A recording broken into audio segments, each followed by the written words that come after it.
Hello and welcome to my channel. Here I tell interesting stories. Don't forget to subscribe. The air near the gates of the underworld never moved. It did not breathe, did not whisper, did not carry scent or warmth.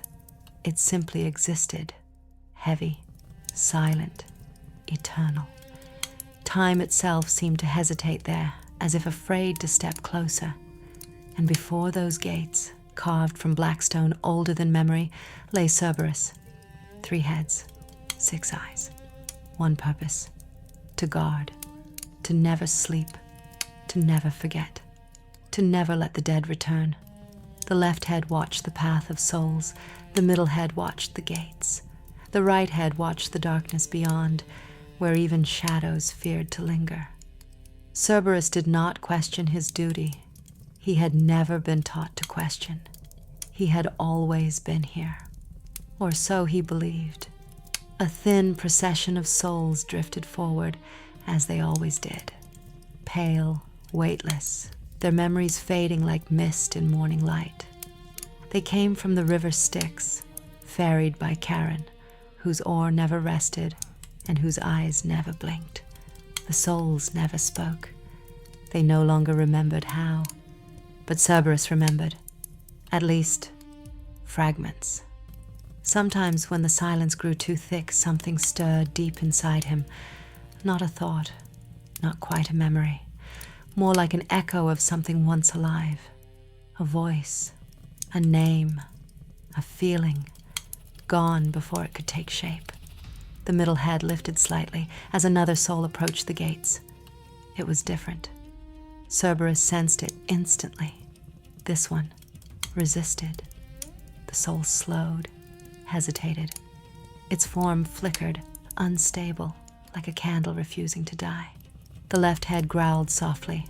No soul resisted. Not here. Not ever.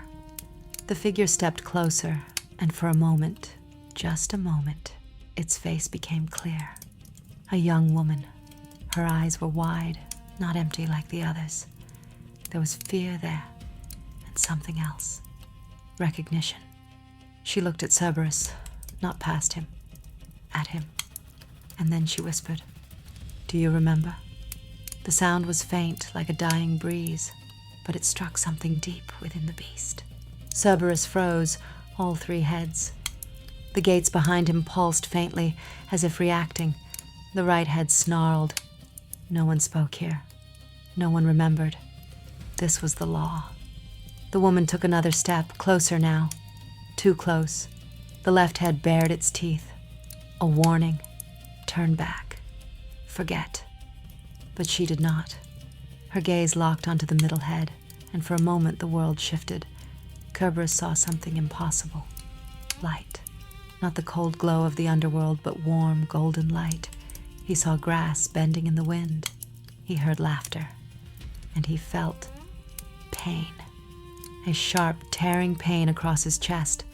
Not physical, but something deeper. Something that did not belong to a guardian of the dead. The vision shattered. The silence returned. The woman was still there, still looking at him. "You were not born here," she said, her voice trembling but steady. "You were taken." The right head lunged forward, snapping at the air inches from her face. The sound echoed like thunder. The souls behind her did not react. They never did. But she did not move. "Your name," she whispered. The word never reached him, because something else did. A presence, heavy, unavoidable. The gates behind Cerberus began to open, not with sound, but with a slow, inevitable pressure, like the world itself shifting. A cold wind poured out from the darkness within, and with it came a voice. Enough. Hades, the god of the underworld, did not need to shout. His voice did not need strength. It carried authority beyond sound. The woman fell silent. Cerberus lowered his heads. All 3. Not out of fear, out of instinct. Hades stepped forward from the shadows, his form half seen, like a figure carved from darkness itself. His eyes glowed faintly, not with fire, but with something older, something final. His gaze fell upon the woman. "A soul that remembers," he said softly. "How inconvenient." The woman trembled but did not look away. "You cannot keep him here forever," she said. Cerberus felt the words like chains tightening. Hades turned his attention to the beast. For a moment the silence deepened. Then, "You have done well," Hades said, a simple statement, a command hidden within praise. "Forget, return, remain." Cerberus's mind's 3, yet 1, began to settle.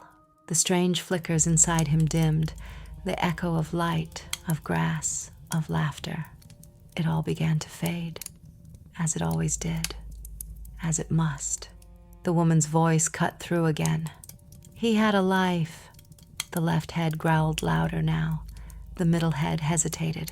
The right head snapped toward her once more, but something was different. A crack. Tiny. Barely there. But real. Hades noticed. Of course he did. His gaze sharpened. "This is why memory is a burden," he said. "It breeds defiance. It breeds pain." He stepped closer to Cerberus, and for the first time in countless ages, the great guardian felt something unfamiliar. Fear. Not of punishment, not of death, but of loss, as if something was about to be taken. Again. "You were chosen," Hades said, placing a hand on the central head. "You were given purpose beyond mortal limits."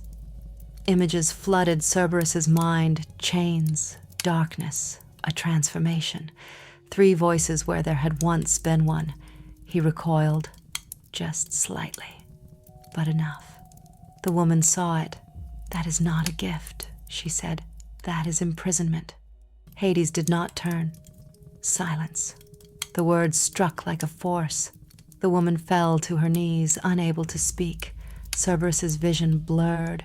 Something was breaking, something that had been sealed for eternity.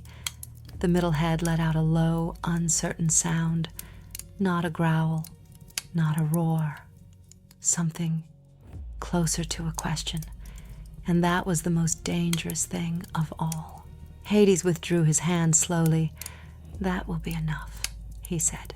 The gates behind him began to close. The pressure shifted again.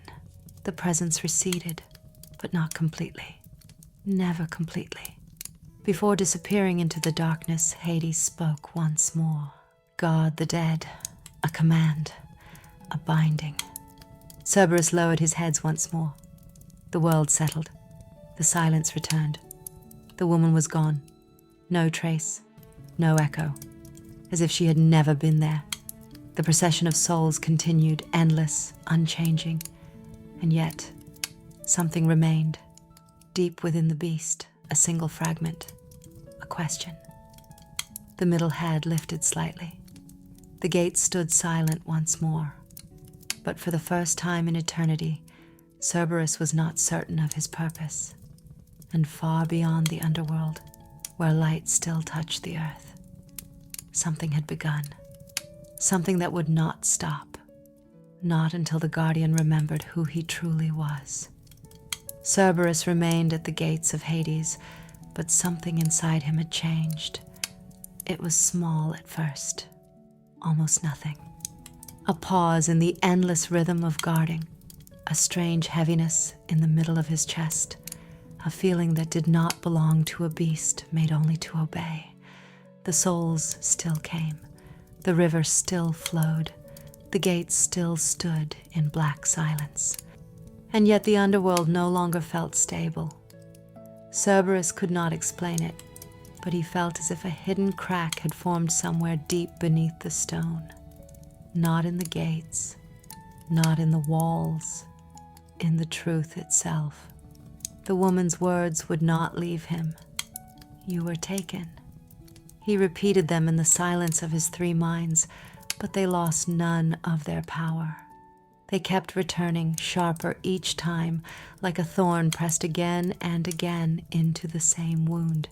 He had been chosen. He had been given purpose. That was what Hades had said. But chosen from what? Given purpose by whom? And why did those questions feel so dangerous? One night, or what passed for night in the underworld, the procession of souls became thinner than usual. The river beyond the gates looked still, almost frozen. Charon's boat drifted across the dark water like a shadow with no master. The dead moved as always, silent and pale, but Cerberus noticed that some of them were not looking at the gates anymore. They were looking at him, not with fear, with recognition. The left head raised itself and growled low. The souls should not see him. They should not remember him. But one soul stepped out of line. An old man, bent and fading, with empty eyes and trembling hands.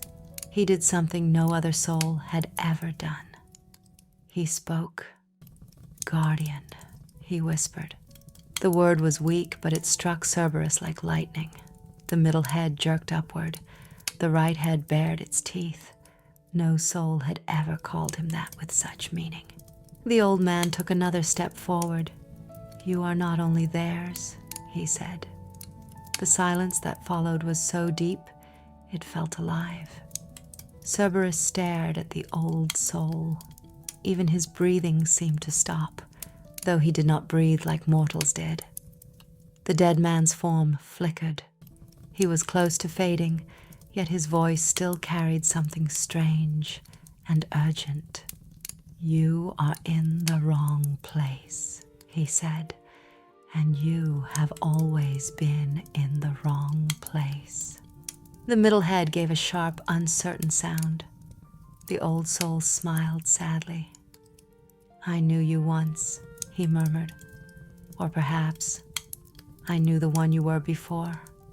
That was enough.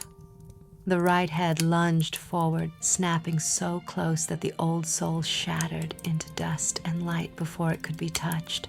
The fragments drifted upward and vanished into the dark air. The other souls did not react. They never did. But Cerberus did. A violent shudder passed through all three of his bodies at once. For a moment the world seemed to tilt. The stone beneath his paws felt unsteady. The gates behind him pulsed faintly, and from somewhere far below came a low sound, like thunder trapped under the earth. Then Hades appeared. He did not emerge with anger. That would have been easier. He came with calm, and that calm was far more frightening. His dark cloak moved softly around him, though there was no wind. His eyes rested on Cerberus first, then on the place where the old soul had disappeared. "You allowed this," Hades said. Cerberus lowered his head. He did not know why. He only knew that this was expected of him. The god stepped closer. Souls forget because they must. Memory is a burden. It weakens the dead. It unsettles the living. It creates disorder. His voice was smooth, almost kind, but Cerberus felt no kindness in it. Hades lifted one hand. "And you," he said, "were made to prevent disorder." The words should have comforted him. They did not. Instead, they made the strange feeling inside him grow stronger. Cerberus could almost see it now. A shape in the dark, just beyond reach. Not a memory exactly, more like the outline of one. A place with sunlight. A sound like a child laughing. A woman's hand resting on warm fur. Then pain, sharp, sudden. Cerberus recoiled. Hades watched him carefully. This time there was no surprise in the god's face, only control. So the beast knew. The god had seen this awakening before, perhaps even expected it. "What are you hiding from me?" Cerberus wanted to ask, but he could not speak. Not in words, not in a way Hades would allow. The god turned toward the gates. "There are disturbances beyond the river," he said. "A living presence has entered the borderlands." That was impossible. No living being crossed into the underworld without cause and without cost. The middle head lifted. Something in the tone of Hades had changed, just slightly. enough for Cerberus to notice. It was not fear, but concern. That was worse. Find it, Hades said, and destroy it if necessary. Cerberus froze. A living presence? Here? The dead were one thing. The dead belonged here, but the living did not. The living were warm, noisy, careless. They carried blood, breath, memory, and stubborn will. The living broke rules. That was why they were dangerous. Hades turned away, but before he vanished into the darkness, he spoke one more time. Do not let it speak to you. Cerberus stood very still. Those were not the words of a ruler. Those were the words of someone afraid of what might be said. As the god disappeared, the gates remained open a little longer than usual. Just a narrow gap, barely enough for a whisper of air. Cold wind poured through it, carrying something else with it. A scent, not death, not ash, not decay. Life. The three heads of Cerberus rose at once. One by one, the dead souls stepped aside as if sensing the change. The procession slowed. The river beyond darkened. Even Charon's boat paused for a moment in the middle of the Styx. And from far beyond the gates, from the path that led deeper into the underworld, came a sound. A footstep, then another. Someone was walking toward the guardian. Someone who should not have been there. Cerberus stared into the darkness. The left head growled. The right head showed its teeth. The middle head, for the first time in countless ages, felt something that could only be called curiosity. The figure emerged slowly from the mist. It was not a soul. It was a boy. Young, breathing, frightened, and very much alive. He was dressed in torn travel clothes, his face pale, his hair damp with sweat or river mist. In his hand he carried something small and bright, wrapped in cloth and tied tightly shut. He stopped the moment he saw Cerberus. His eyes widened. Cerberus could smell his fear from across the stone floor. But there was something else too. A stubbornness. A desperate kind of courage. The boy swallowed hard and took one step forward. I'm not here to fight you, he said. His voice shook, but he said it anyway. Cerberus did not move. The dead souls behind the boy faded into the mist. The path behind him seemed to close itself slowly, as if the underworld was trying to swallow him whole. Please, the boy said. I need to reach the river of memory. Cerberus had never heard of such a thing. He knew the Styx. He knew the fields of punishment, the halls of silence, the judges, the dark corridors where forgotten names vanished forever. But the river of memory? No, that name did not belong here. The middle head lowered slightly. The boy noticed. He gripped the cloth-wrapped object tighter. I was told there is something there that can return what was taken. At that, Cerberus's entire body went still. Return what was taken. The phrase hit him like a blade. The boy looked at him with fear and hope mixed together. I didn't come by accident, he whispered. Someone sent me. A pause, then very quietly, your name was the only clue. Cerberus felt the world shift again. The gates behind him groaned softly. The old crack inside his memory widened. A name. His name. Did he have one?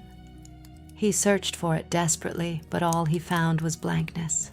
Yet the emptiness itself felt wrong, like a room that had once held furniture now stripped bare. The boy took another step. He should not have been able to do that. No living soul should have reached this point, and yet he was here. Cerberus looked at the cloth in the boy's hand. Something about it gleamed beneath the folds. Something old. Something sacred. The right head let out a low, warning growl. The boy stopped immediately. I know what you are, he said. Or at least, I know what they say you are. He swallowed again, hard. They say you guard the dead so none escape. They say you are Hades' beast. They say you are a monster. His voice grew quieter, but I don't think that's all you are. Cerberus stared at him. No one had ever spoken to him like this. No one had ever looked at him and spoken as if he might understand. The boy's courage trembled, but did not vanish. Then he added the words that changed everything. Because the one who sent me said you once belonged to the world above. The silence that followed was not empty. It was full of pressure, full of memory, full of something on the edge of waking. Cerberus felt his 3 hearts, or whatever passed for hearts inside him, stagger at once. The middle head lowered slowly. The boy did not understand what he had done. He only saw the beast before him change, not in shape, in presence. The air around Cerberus grew tight, as if the underworld itself were listening. And somewhere far behind the boy, deep in the dark path he had come from, something moved. Not a soul, not a god. Something else. Something that had been watching. Cerberus's eyes sharpened. The boy turned halfway, confused, and then he saw it too. A figure standing in the mist. Tall, thin, unclear. It was there for only a moment before fading back into the darkness. But the boy had seen enough to tremble. "What was that?" he whispered. Cerberus did not answer. He did not know. But Hades had been right about one thing. There was a living presence in the underworld, and it was not only the boy. The middle head lifted slowly. The right head turned toward the shadow. The left head snarled. For the first time in eternity, Cerberus faced a choice: protect the gates, or follow the memory that was beginning to call him by name. The boy looked at him, breathing hard. Then he said something even stranger. "If you let me pass," he whispered, "I can help you remember." Cerberus stared at him in complete silence, and in that moment, far beneath the black stone, something ancient and hidden answered, not with words, with a rumble, a warning, or perhaps an invitation. The boy did not move at first, because the underworld had a way of making even the bravest heart hesitate, and in that terrible silence, when the black stone seemed to listen, and the mist itself seemed alive with ancient judgment, he understood that one wrong breath, one wrong step, might be enough to lose everything he had crossed the world of the living to find. Cerberus remained still before him, though stillness in that creature was never empty, never simple, and never truly calm. For all 3 of his heads were watching with different kinds of attention, one fixed on the boy's trembling hands, one on the shadowed path behind him, and one on the deeper dark beyond the gates, where even the dead seemed to thin into nothingness, as if some older instinct had stirred and begun to warn him that this was no ordinary moment, no ordinary trespass, but the beginning of something that could not be turned back once it had been seen.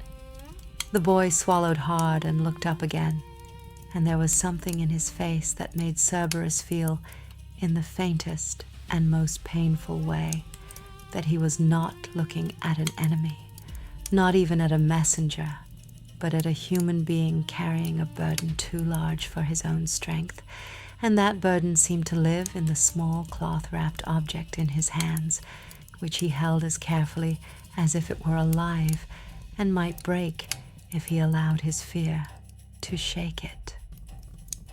"I was told to find you," the boy said at last, and although his voice trembled at the edges, there was still a kind of stubborn courage inside it, the kind that survives even when hope has almost been exhausted. "I was told that you would understand, even if no one else could." Cerberus said nothing, because he had no words to offer, and because the silence around him was older than language itself, but deep inside that silence, something moved again, and the movement was so slight, so hidden, that only he could feel it, as though a buried door had shifted on rusted hinges somewhere within his mind. The boy took a careful breath and continued. The person who sent me said that the river of memory exists below the deepest halls, where the dead are not only judged but kept, where what has been taken can sometimes be returned if the price is high enough. He paused, as though afraid to say more, then added in a softer voice, "They said you were the only one who might guide me there."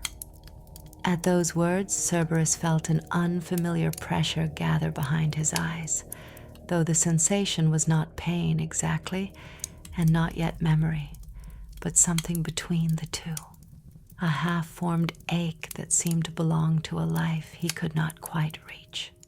He had heard the name River of Memory before, though he could not have said how he knew it, and the knowledge that it was familiar made him more uneasy than ignorance would have done, because it suggested a past waiting just beyond his grasp, a past that Hades had not erased completely, only buried deep enough to keep it quiet.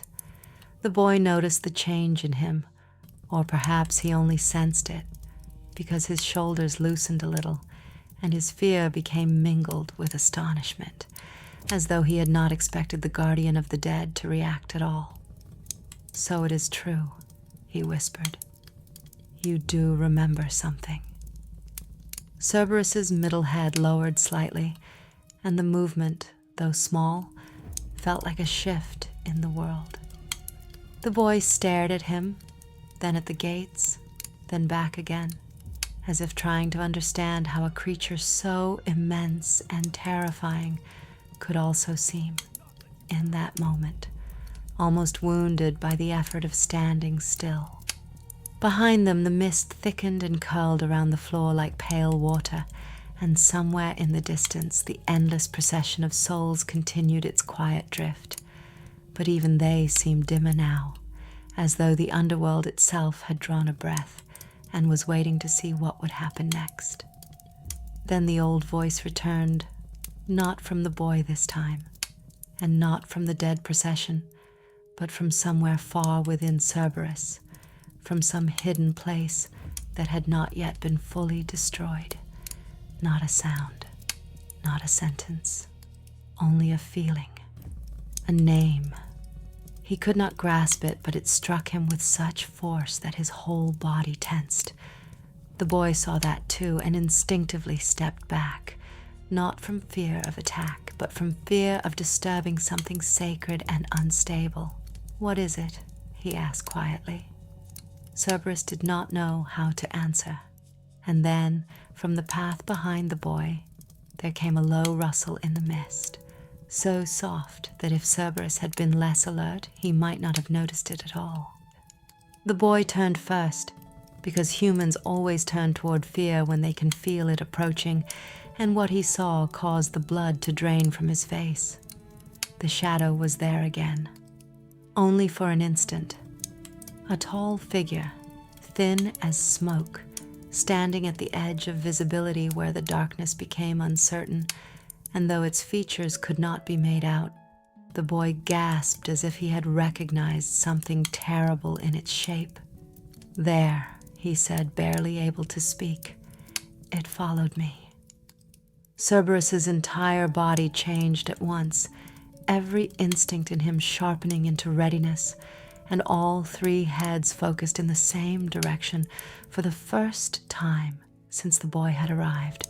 The right head gave a low, thunderous growl, while the left bared its teeth, and the middle head remained fixed, silent, and intent, because something deep within that half-awakened memory told him that the shadow was not merely observing, but waiting.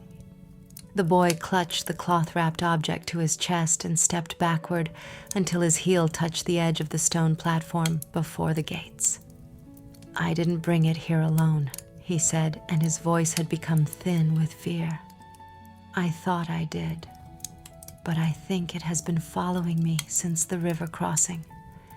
Cerberus stared into the mist, and slowly, carefully, the shape within it began to alter, as if the darkness were reconsidering how much of itself it wished to reveal. The figure remained hidden, but the feeling of being watched became almost unbearable, because it was not the cold attention of a dead soul, nor the stern gaze of a god, but something narrower, more deliberate, more patient, and therefore more dangerous. At last the boy whispered, "What is it?" Cerberus had no answer, yet some instinct older than obedience told him one thing with absolute certainty. This presence did not belong to the dead, and it did not belong to the living either. It belonged to the border between them.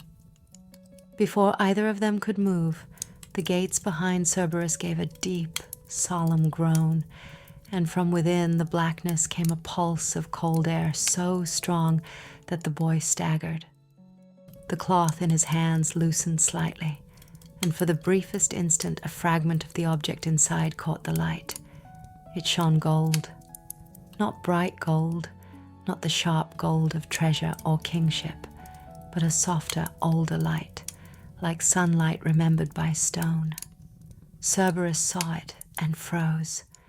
The boy saw his reaction and stared down at his own hands in disbelief. "It's real," he whispered. The shadow in the mist recoiled, or perhaps it only shifted, but the pressure of its attention sharpened all at once, and the underworld around them seemed to contract, as though the dead themselves were listening more closely now. Cerberus took one slow step forward. The boy did not run. That alone was remarkable. "Are you coming with me?" the boy asked. The question was so absurd, so impossible, and yet it contained a desperate kind of logic, because he had reached the point where he no longer believed safety could be found by retreating. If he turned back now, the darkness behind him would swallow the path, and whatever had followed him would continue to follow. But if he remained here, before Cerberus and the gates, and the hidden thing in the mist, then perhaps there was still a chance to force the truth into the open. Cerberus looked at the boy, then beyond him, toward the shadow, and something in the middle head shifted with a strange inner conflict. Duty pulled in one direction, memory in another, and for the first time he felt those forces as separate things, not as one smooth command, but as two opposing currents tugging at the shape of his existence. Behind the gates, far below the floor, something answered that conflict with a distant echo, a low, vibrating sound, like a sleeping giant turning in its dream. The boy heard it too. His eyes widened. "Did you feel that?" Cerberus did not answer, but the sound had not come from fear. It had come from recognition, and that was the most unsettling thing of all. The shadow in the mist moved again, and this time it no longer pretended to remain hidden. A long arm of darkness extended forward, slender and unnatural, and pointed not at the boy, but at the cloth-wrapped object in his hands. The gesture was unmistakable. The thing wanted what he carried. The boy looked down in alarm and tightened his grip. "No," he said, though he seemed to be speaking as much to himself as to whatever watched him. "I was told not to let it take this anywhere else." Cerberus's heads turned sharply at those words. Take this. Again, something taken. Again, something hidden. Again, the feeling that all of these moments were part of a pattern too large for him to see. The shadow shifted backward, and in doing so it allowed the faintest outline of its face to emerge, though not enough for certainty, only enough to suggest a cruel intelligence behind the veil of darkness. It had no eyes that Cerberus could distinguish, and yet it seemed to look directly at him, as if it knew him in some secret way. Then slowly it retreated, not because it was defeated, because it was waiting for a better moment. The boy let out a shaky breath that sounded almost like a sob. Cerberus remained tense, but the danger had changed shape rather than disappeared. Something had entered the underworld. Something had come searching for an object the boy did not understand, and Hades had ordered Cerberus not to let the living speak to him. That command suddenly felt less like routine and more like a warning issued by someone who knew exactly what might happen if the wrong words were spoken in the wrong place. The boy lifted the cloth-wrapped object again, looking at Cerberus with a mix of fear and urgency. "If I give this to the river," he said, "it will show me what was lost." Cerberus's middle head tilted. The idea touched something in him so violently that for a moment he nearly lost his balance, not because he understood the object, but because he understood the longing behind the words. To know what was lost, to return what was taken, to reach back through darkness and recover what had once belonged to you. Was that not what his own being was now reaching for? The boy seemed to see the answer in his silence. "I think," he said carefully, "that someone did this to you too." The words landed with terrible precision. Cerberus's whole body went still, and the mist around them seemed to stop moving. The boy had no way of knowing, and yet he had spoken the center of the wound. The guardian of the dead looked at the small human standing before him with his hidden burden and his trembling courage, and for a brief, dangerous moment, the underworld was no longer a place of certainty, but a place of choices. The gates stood open behind him. The shadow waited ahead, and somewhere beneath all that silence, deeper than obedience and older than fear, the first true desire Cerberus had ever known began to rise, to remember. Cerberus did not move at once, because the underworld had taught him, across endless ages of silence, that the first impulse was not always the true one, and that a single step taken too quickly could mean the difference between guarding a boundary and crossing into a fate that could never be undone. The boy stood before him with the cloth-wrapped object pressed tightly to his chest, his breathing shallow, his face pale with fear and hope mixed together in a way that made him look younger than he had a moment before, and behind them, the black gates of Hades remained open just enough to let cold air slip into the hall like a warning that had not yet become a command. The shadow in the mist did not vanish. It only waited. Cerberus felt it in all three heads at once, that strange patient hunger behind the darkness, as though something unseen had been circling this place long before the boy arrived and would continue circling it until it found the one opening it had been looking for. The right head growled softly, low enough to shake the floor beneath them, while the left head watched the corridor where the shadow had retreated, and the middle head remained fixed on the boy, and the golden light wrapped inside the cloth, because that light had awakened something deeper than curiosity, something that felt almost like recognition. The boy swallowed and held out the bundle a little, not enough to offer it, but enough to show that he was not trying to hide it. "It is getting warmer," he whispered. Cerberus stared. The cloth trembled faintly in the boy's hands, though no wind touched it, and from beneath the folds there came a soft pulse, a gentle shimmer that looked like light trying to breathe.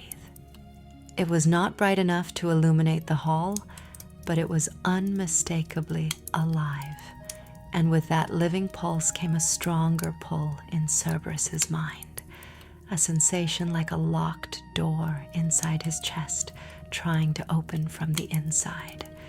He looked away first, because the intensity of that feeling was almost unbearable. For the first time since the boy had arrived, the silence between them became less hostile and more fragile, like something that could break and reveal a hidden shape beneath it. The boy took a careful step forward, then stopped, uncertain whether to continue. He did not know whether Cerberus would let him pass, and Cerberus himself did not know what he would do if the boy took one step too many.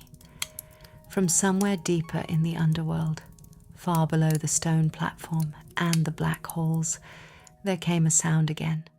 The same low rumble Cerberus had felt before, but now it traveled through the floor with greater force, as if the earth itself had shifted its attention toward them.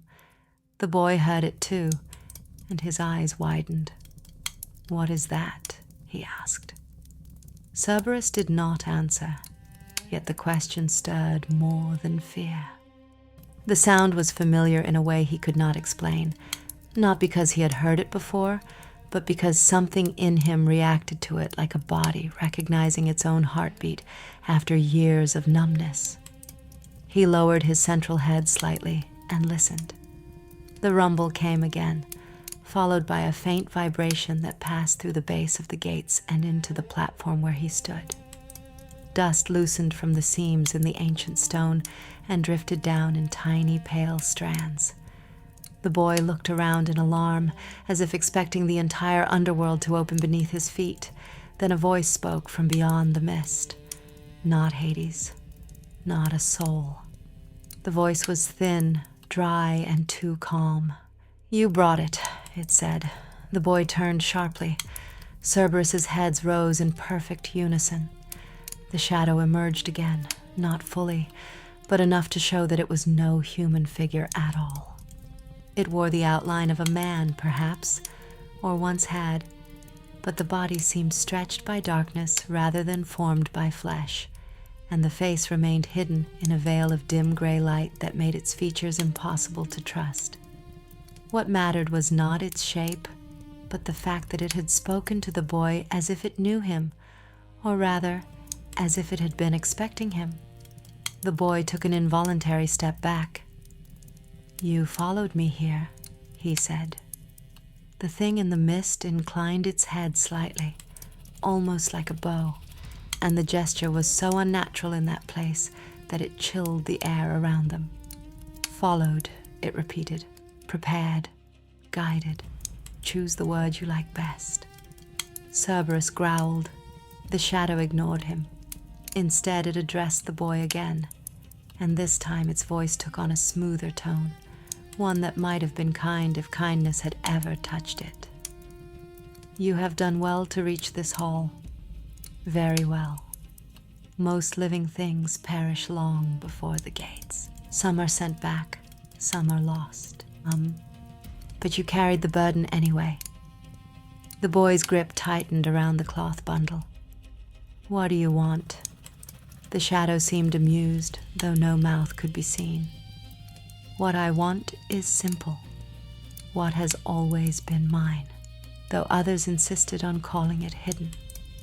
At that, Cerberus felt the middle of his body go still, because there was an edge in the words that triggered a buried response. A memory of possession, of theft, of a thing taken and then denied. It was not yet clear, but it was close enough to hurt. The boy looked from the shadow to Cerberus and back again. "You are not going to get it." The answer came after a beat of silence so long it felt deliberate. "No," said the shadow. "Then why do you think you were allowed to bring it this far?" The boy hesitated. That hesitation was enough to reveal the truth. He did not know. He had believed he was carrying the burden by choice, or at least by command, but now, standing in the pressure of that cold hall with Cerberus on one side and the shadow on the other, he realized that the journey might have been arranged long before he ever reached the edge of the living world. Cerberus saw the realization in the boy's face and felt, with a strange and unexpected force, a protective instinct awaken. It rose through him like fire under ash, not because he understood the boy, but because the boy was fragile in a place that devoured fragility. The dead would not have noticed such a thing, and a god might have dismissed it, but Cerberus could feel it clearly now. The boy was being used. The shadow's voice softened further. "You were told the river of memory could restore what was lost," it said. "That is true, in a way, but memory is not always a gift. Sometimes it is a key. Sometimes it is a wound. And sometimes," it added, "it opens a door that should have remained shut." The boy's expression changed. He looked at the object in his arms as if seeing it for the first time. Cerberus took a slow step forward. The shadow did not retreat. This time it spoke to Cerberus directly. "You feel it, don't you? The old thing beneath you, the hidden place, the place where your name was taken." The word name struck with terrible force. Cerberus's 3 heads all lifted at once. The shadow seemed to swell in the mist, though its body remained still. "Yes," it whispered, "you had one. Before the chains, before the obedience, before the gift, if that is what they called it. And this," it said, turning its attention back to the boy's bundle, "is the map that can lead you there." The boy's face had gone pale with shock. A map. Cerberus stared at the wrapped object with new intensity, and now he could feel it too, not just as light or warmth, but as arrangement, a pattern hidden beneath the fabric. It was not a jewel or a relic in the ordinary sense. It was something older and more precise, something that seemed to hold direction inside itself. His instincts rose sharply, and he understood in an instant that this thing was not merely meant to be carried, it was meant to be opened. The boy did not speak. He simply looked at Cerberus, and in that look there was fear, but also trust, because he had reached the point where he had nowhere else to place it. Then the shadow moved. It moved without crossing distance, as though the darkness around it folded in on itself and brought it closer in a single unnatural breath. The boy flinched backward, and Cerberus lunged forward at the same instant, all 3 heads snapping toward the threat, the force of his motion echoing like thunder against the stone. The shadow stopped abruptly, and for the first time, its calm cracked. It had not expected Cerberus to react that way. The right head barked a warning, the left head snapped its jaws through empty air, and the middle head fixed the shadow with a gaze so hard it felt like a judgment. The boy stumbled but did not fall. He clutched the bundle tightly, and when his hand brushed against the cloth, the golden light beneath it flared brighter. The shadow recoiled, not in fear, in pain. Cerberus saw it instantly, and the realization struck him like a hidden truth rising from water. The object did not merely contain a map. It repelled this thing. It resisted it. Whatever the shadow was, it could not touch what the boy carried without being harmed. The boy noticed the reaction too. He looked down at the glow, then up again, and a new kind of courage entered his face, not the brave foolishness of a child, but the steadier courage that comes when someone realizes they are carrying the only weapon available to them. "You want this because you can't take it," he said. The shadow was silent. That silence confirmed everything. Cerberus felt the cold air deepen around them, and from the direction of the gates, a distant sound like iron shifting within iron echoed through the hall. Somewhere behind the black stone, Hades was moving, or perhaps watching, and the thought of his arrival made the tension sharpen further. Cerberus knew then that there would be no simple return to the silence of duty. Something had already changed too much. The shadow drew itself upright, and the faint outline of a face seemed to appear for a second beneath the mist, just enough to suggest a mouth smiling with patient cruelty. "You have done well to awaken him," it said to the boy, and then, with equal calm, "And you have done well to hesitate." The boy frowned. "What do you mean?" The answer came not from the shadow, but from Cerberus, or rather from the strange internal pressure that had been building in him since the old soul first spoke. The middle head lowered, and from his chest there came a rumbling sound that was not a growl and not quite a word, but the boy understood it as warning nonetheless. The shadow laughed softly. "You do not know, do you?" it said. "He was made to guard what was taken, yes, but not from enemies, from himself." Cerberus froze. The hall seemed to contract around those words. The boy stared from one to the other, unable to understand the weight of what had been spoken, but he felt enough of it to become afraid in a new way, because if the thing in the mist was telling the truth, then the beast before him was not merely cursed or changed, but trapped inside a history too old to see. The shadow stepped back once more, and though it was retreating, the air around it seemed to thicken with intent. "Take the road below," it said at last, addressing the boy. "If you still wish to know what was lost, then go to the river of memory. But understand this. Every memory returned carries with it the shape of the hand that removed it. You may recover truth, but truth does not always arrive alone." The boy said nothing. Cerberus's attention remained locked on the shadow because something in the cadence of its speech told him that it had spoken just enough to be dangerous, but not enough to be complete. It was steering them, just as Hades had likely done from the beginning, though toward what end he could not yet tell.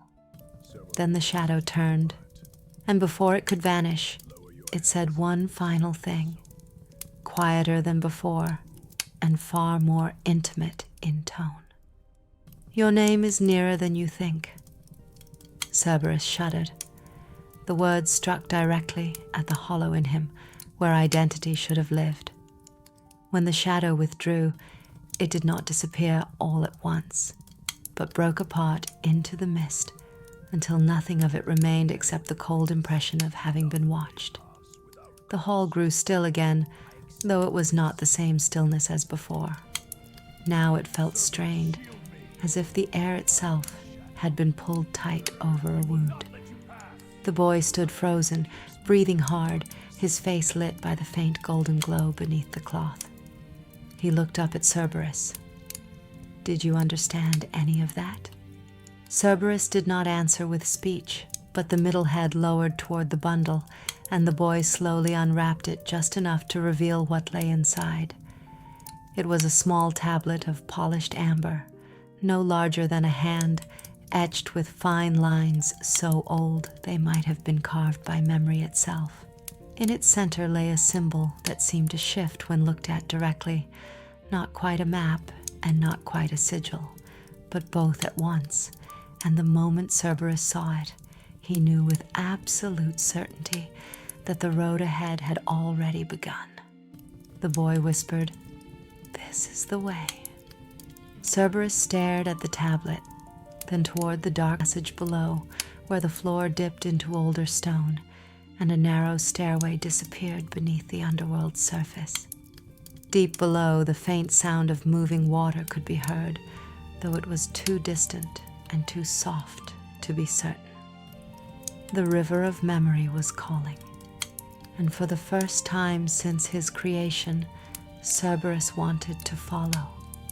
The staircase below the gates did not look like a path made for living feet because its steps were carved too narrow and too steep, and the stone itself seemed to remember every soul that had ever passed over it, as if the underworld had pressed all its weight into the dark surface and left behind a history that could be felt rather than read.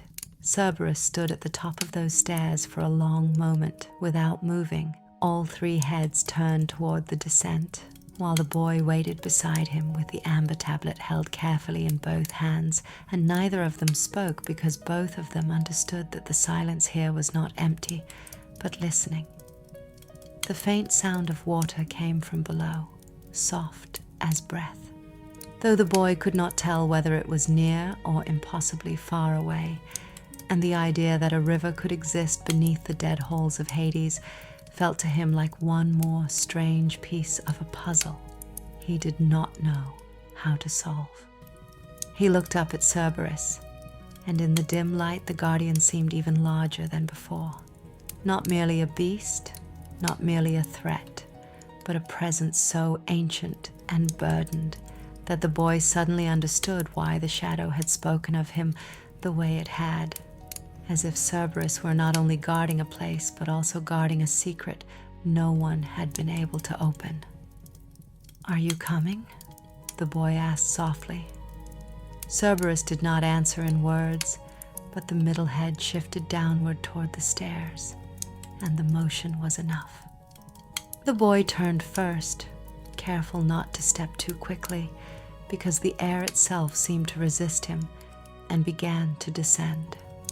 Cerberus followed with the slow, measured force of something that had never needed to hurry in its entire existence, and the three heads watched different things as they went.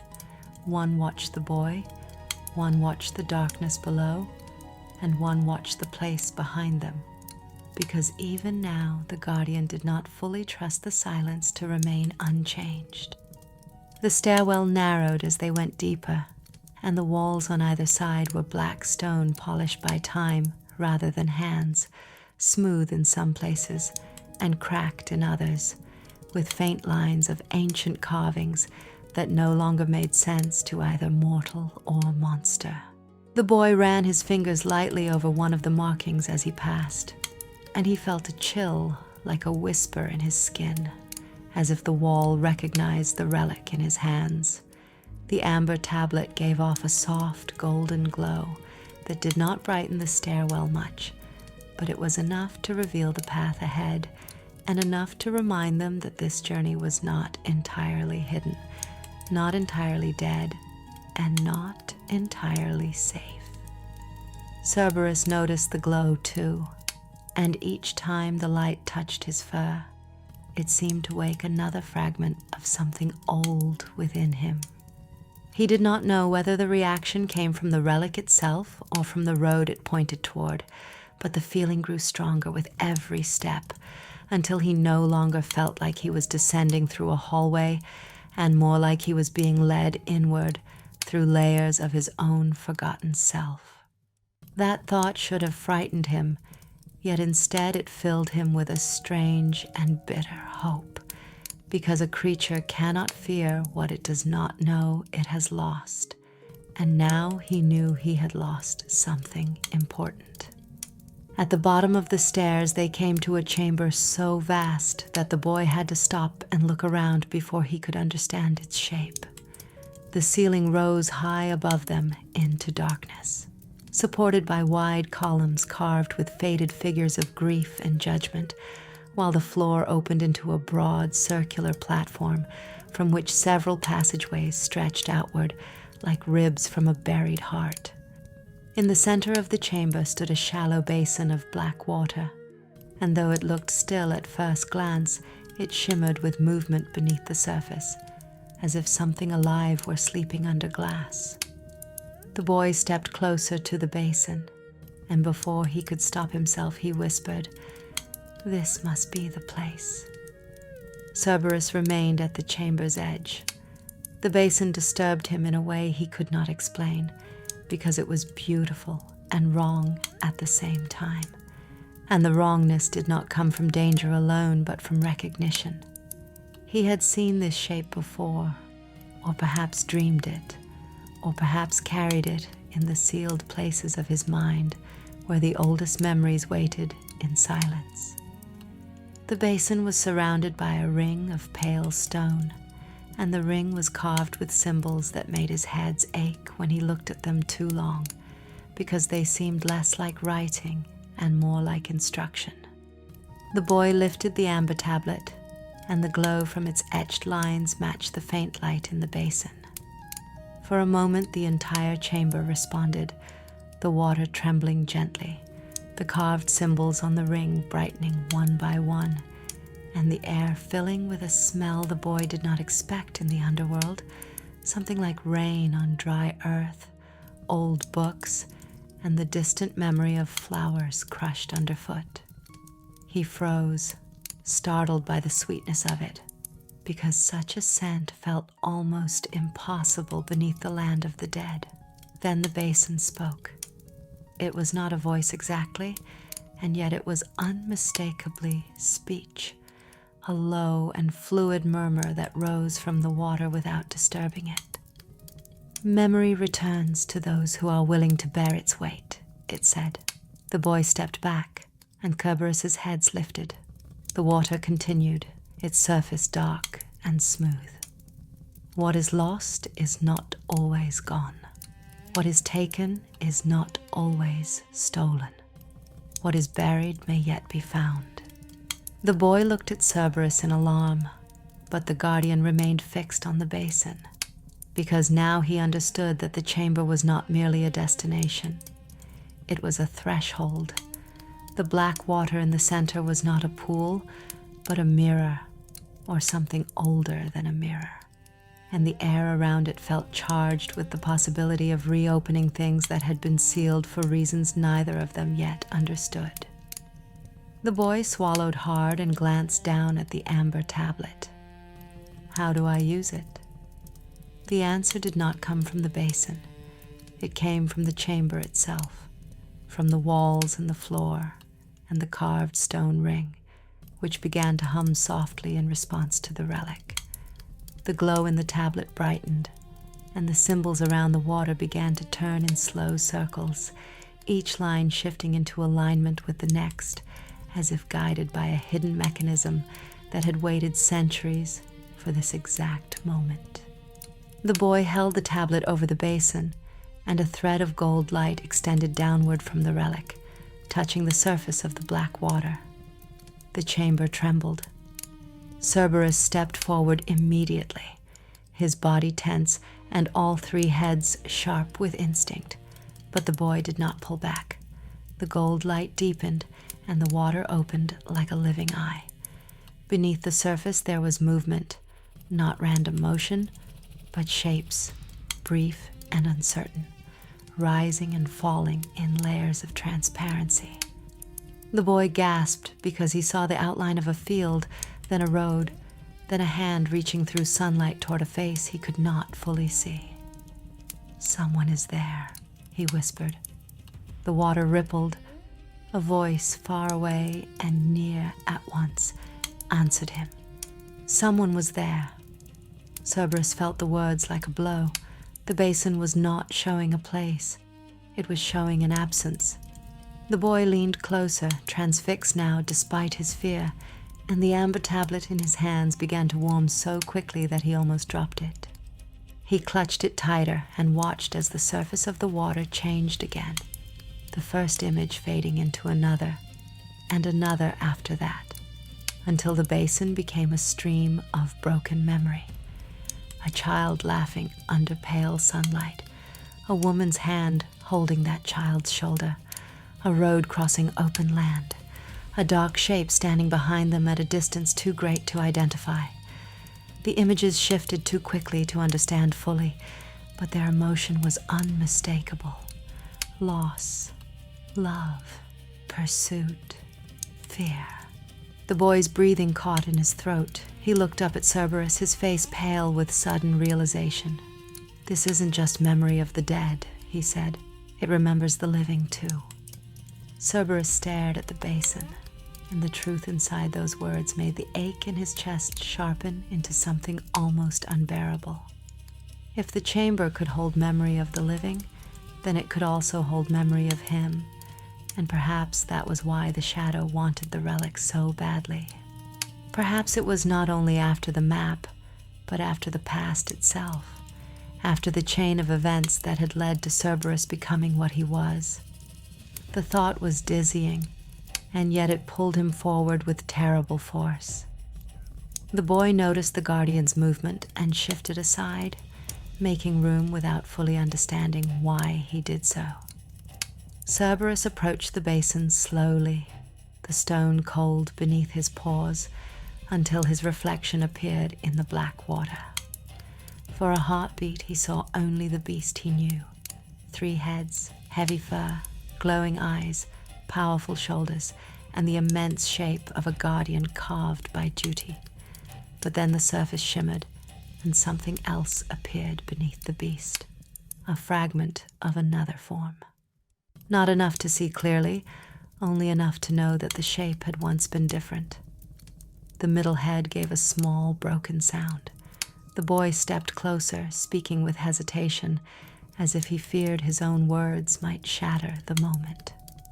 "What do you see?" Cerberus could not answer, but the basin did. The water rippled outward and formed new images, more stable this time, though still veiled in haze. The boy saw a green hill beneath a bright sky, the kind of sky that seemed impossible to exist so far beneath the world above. He saw figures moving across the hill, and one of them, only for a moment, looked like a man standing alone with his face turned toward the horizon. There was no clear identity, no certainty, but the impression carried such force that the boy felt his own skin tighten. Cerberus saw something else. He saw hands. He saw chains. He saw a doorway of black fire. He saw himself, or what had once been himself, turning toward the door as though in pain, and he felt terror without knowing the full reason for it. The vision ended before it could become complete, but the feeling remained, and with it came the knowledge that someone had changed him deliberately. Someone had made him into a guardian not only by power, but by removal. What had been taken from him had not simply vanished. It had been pressed down, buried, and locked away so deeply that his own body had forgotten how to reach it. The basin dimmed for a moment. Then the water spoke again, quieter now. To know the road, one must first know the wound. The boy looked at Cerberus with widening eyes, because the water's words sounded less like a riddle and more like a verdict. "They took something from you," he said, almost in a whisper. "That is why you feel this." Cerberus's 3 heads turned toward him, and for once the expression on the beast's face was not fierce, but exposed. The boy stepped back a little, struck by the intensity of that look, and then he realized that the guardian was not merely angry or confused. He was grieving, though he had never been allowed to name the grief. The chamber remained still for a time, as if waiting for a decision. At last the boy glanced down at the relic, and the amber tablet in his hands glowed more strongly than before, illuminating the lines of his fingers. "If this is a map," he said, "then maybe it doesn't only show a place. Maybe it shows what happened." Cerberus looked at the tablet, then at the basin, then at the narrow passageways leaving the chamber. One of those paths led deeper into the underworld, one perhaps toward the river of memory, and one perhaps to something neither of them were prepared to meet. The unknown had become layered, and every layer seemed to contain a trap. Yet he no longer felt able to retreat. The basin had shown him enough to fracture the old certainty that had held him for eternity. And once certainty breaks, a guardian becomes something else. The boy seemed to sense this change, because his fear slowly gave way to resolve. He held the tablet up again and asked, "Will you help me go farther?" Cerberus stared at him for a long moment, and then, with a gravity that seemed to shake the chamber more deeply than any sound, he lowered one of his heads in what the boy understood as agreement. The basin dimmed, the chamber waited, and together, beneath the dead halls of Hades, the living boy and the forgotten guardian took their first true step toward the river that could return memory, awaken truth, and perhaps reveal the name that had been torn from Cerberus long ago. The silence in the chamber was thick enough for the boy to feel it pressing against his skin, like water against a swimmer's back.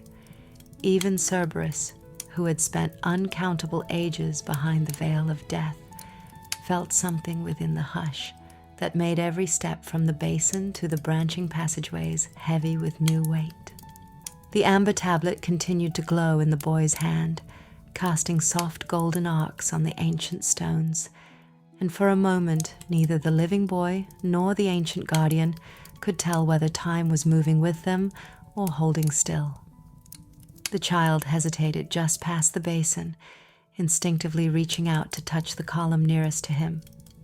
The faded carvings of grief and judgment seemed almost to pulse under his fingertips, remnants of an old order whose judgment still echoed between these halls. They were both standing on the threshold. Behind them, the basin that reflected not only memory, but absence. Ahead, the dark tunnels and whatever waited within them. Cerberus lowered his center head, sniffing the passageways. Each led into total darkness, but the scents that drifted out from the tunnels were subtly different. One was cold and dry, carrying only the faintest trace of stone dust and echoing emptiness. Another was tinged with the barely perceptible sweetness of flowers long decayed. The third, deepest tunnel exhaled a cool, moist air infused with the distant scent of running water, sharp, clean, and incongruously alive. The boy looked up at Cerberus, who regarded each path with all three heads, as if one set of instincts alone would not be enough to judge. "Which way?" the boy asked in a whisper. The guardian did not answer with words, but after a long moment, his middle head drifted toward the tunnel carrying the scent of water. Hope and dread warred quietly within Cerberus's chest. If the legends were true, that route would lead them closer to the river of memory, the Lethe, or perhaps its shadow, a river whose waters would not merely erase, but also restore under the right conditions. It was possible, the ancient part of him warned, that such a path would only offer danger and confusion. Yet another part, wounded and yearning, wanted very much to know what he had lost and who he had been before darkness reshaped him. The boy stared into the mouth of the tunnel, nerves stretched tight between fear and fascination. The air in the passage shimmered faintly, a trick of the amber light, perhaps, or a sign that the underworld was less solid than it appeared. With a final look back at the silent basin, the boy tightened his grip on the tablet and stepped forward. Cerberus followed, three heads lowered, shoulders tense, paws silent against the flagstones.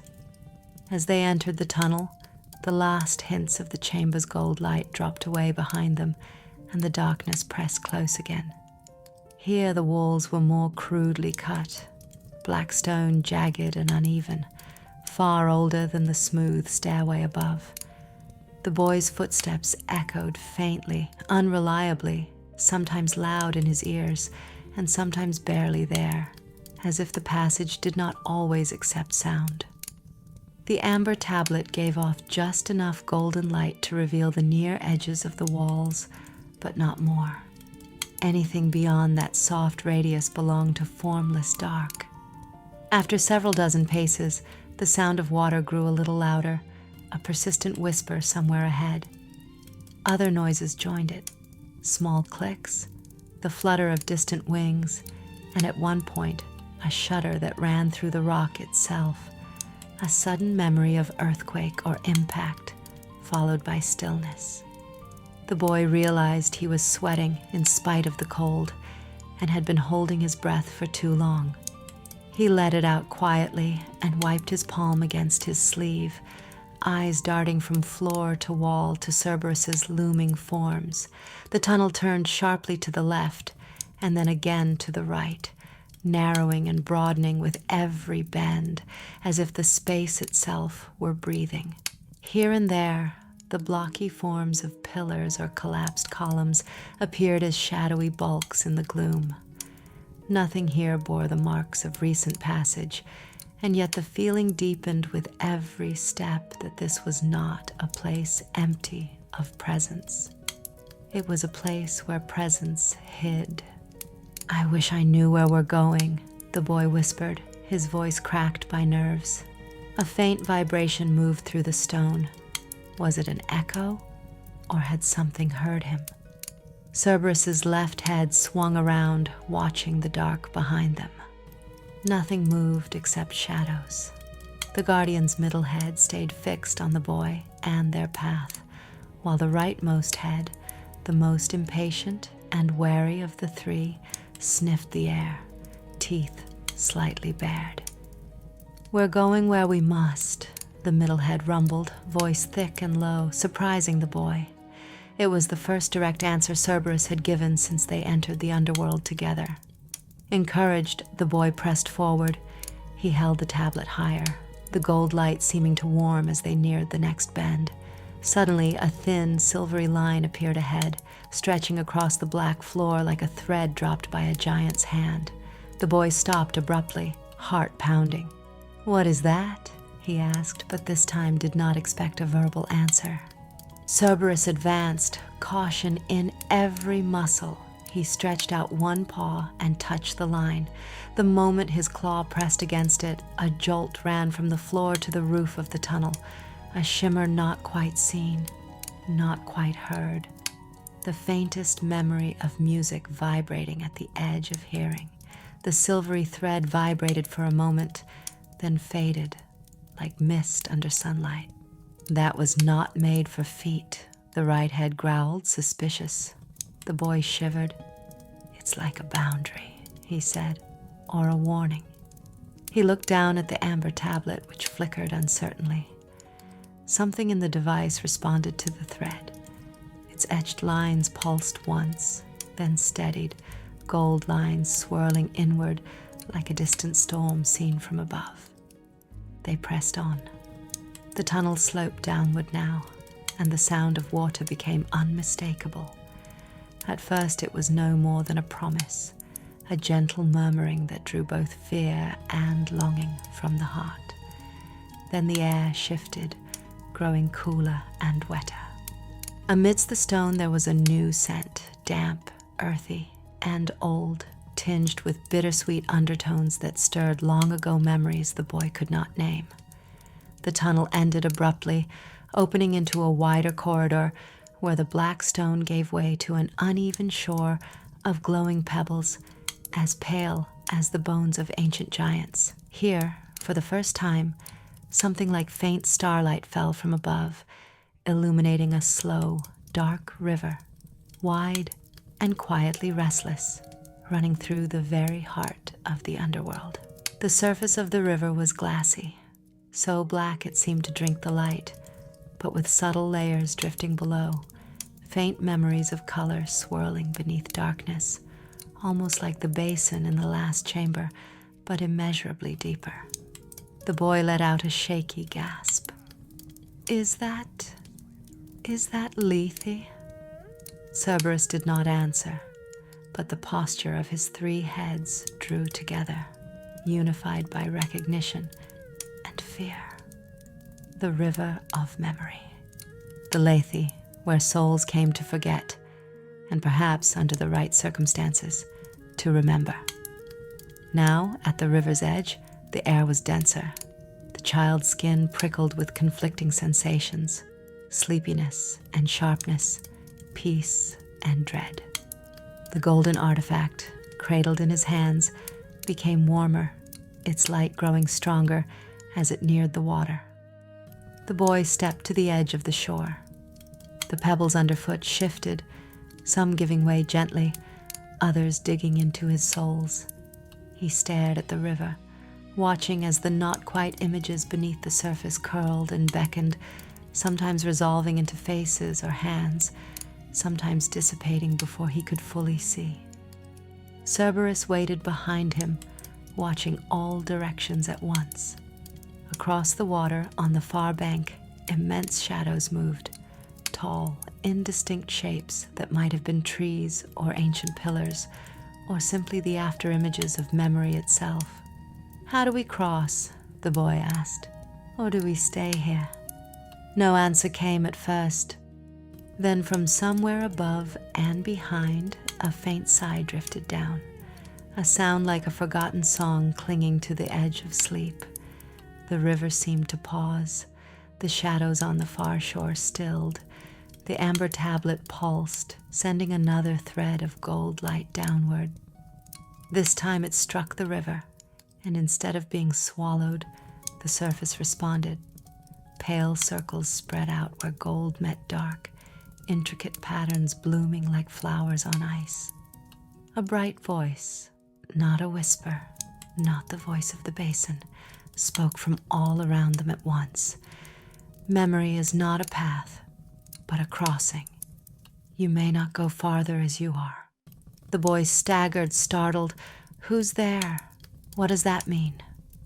Cerberus stepped forward, putting himself between the boy and the water, every muscle tensed and every head alert. The river's patterns deepened, and in their shifting designs the boy glimpsed hints of old stories, heroes and monsters, kingdoms forgotten, lives both mortal and divine. The voice again, ringing clear but far. To cross Lethe is to lose, to gain, or to discover the imbalance within yourself. The guardian knows the price. The living must choose their weight. The boy felt the tablet trembling in his hands, as if it were trying to leap from his grip.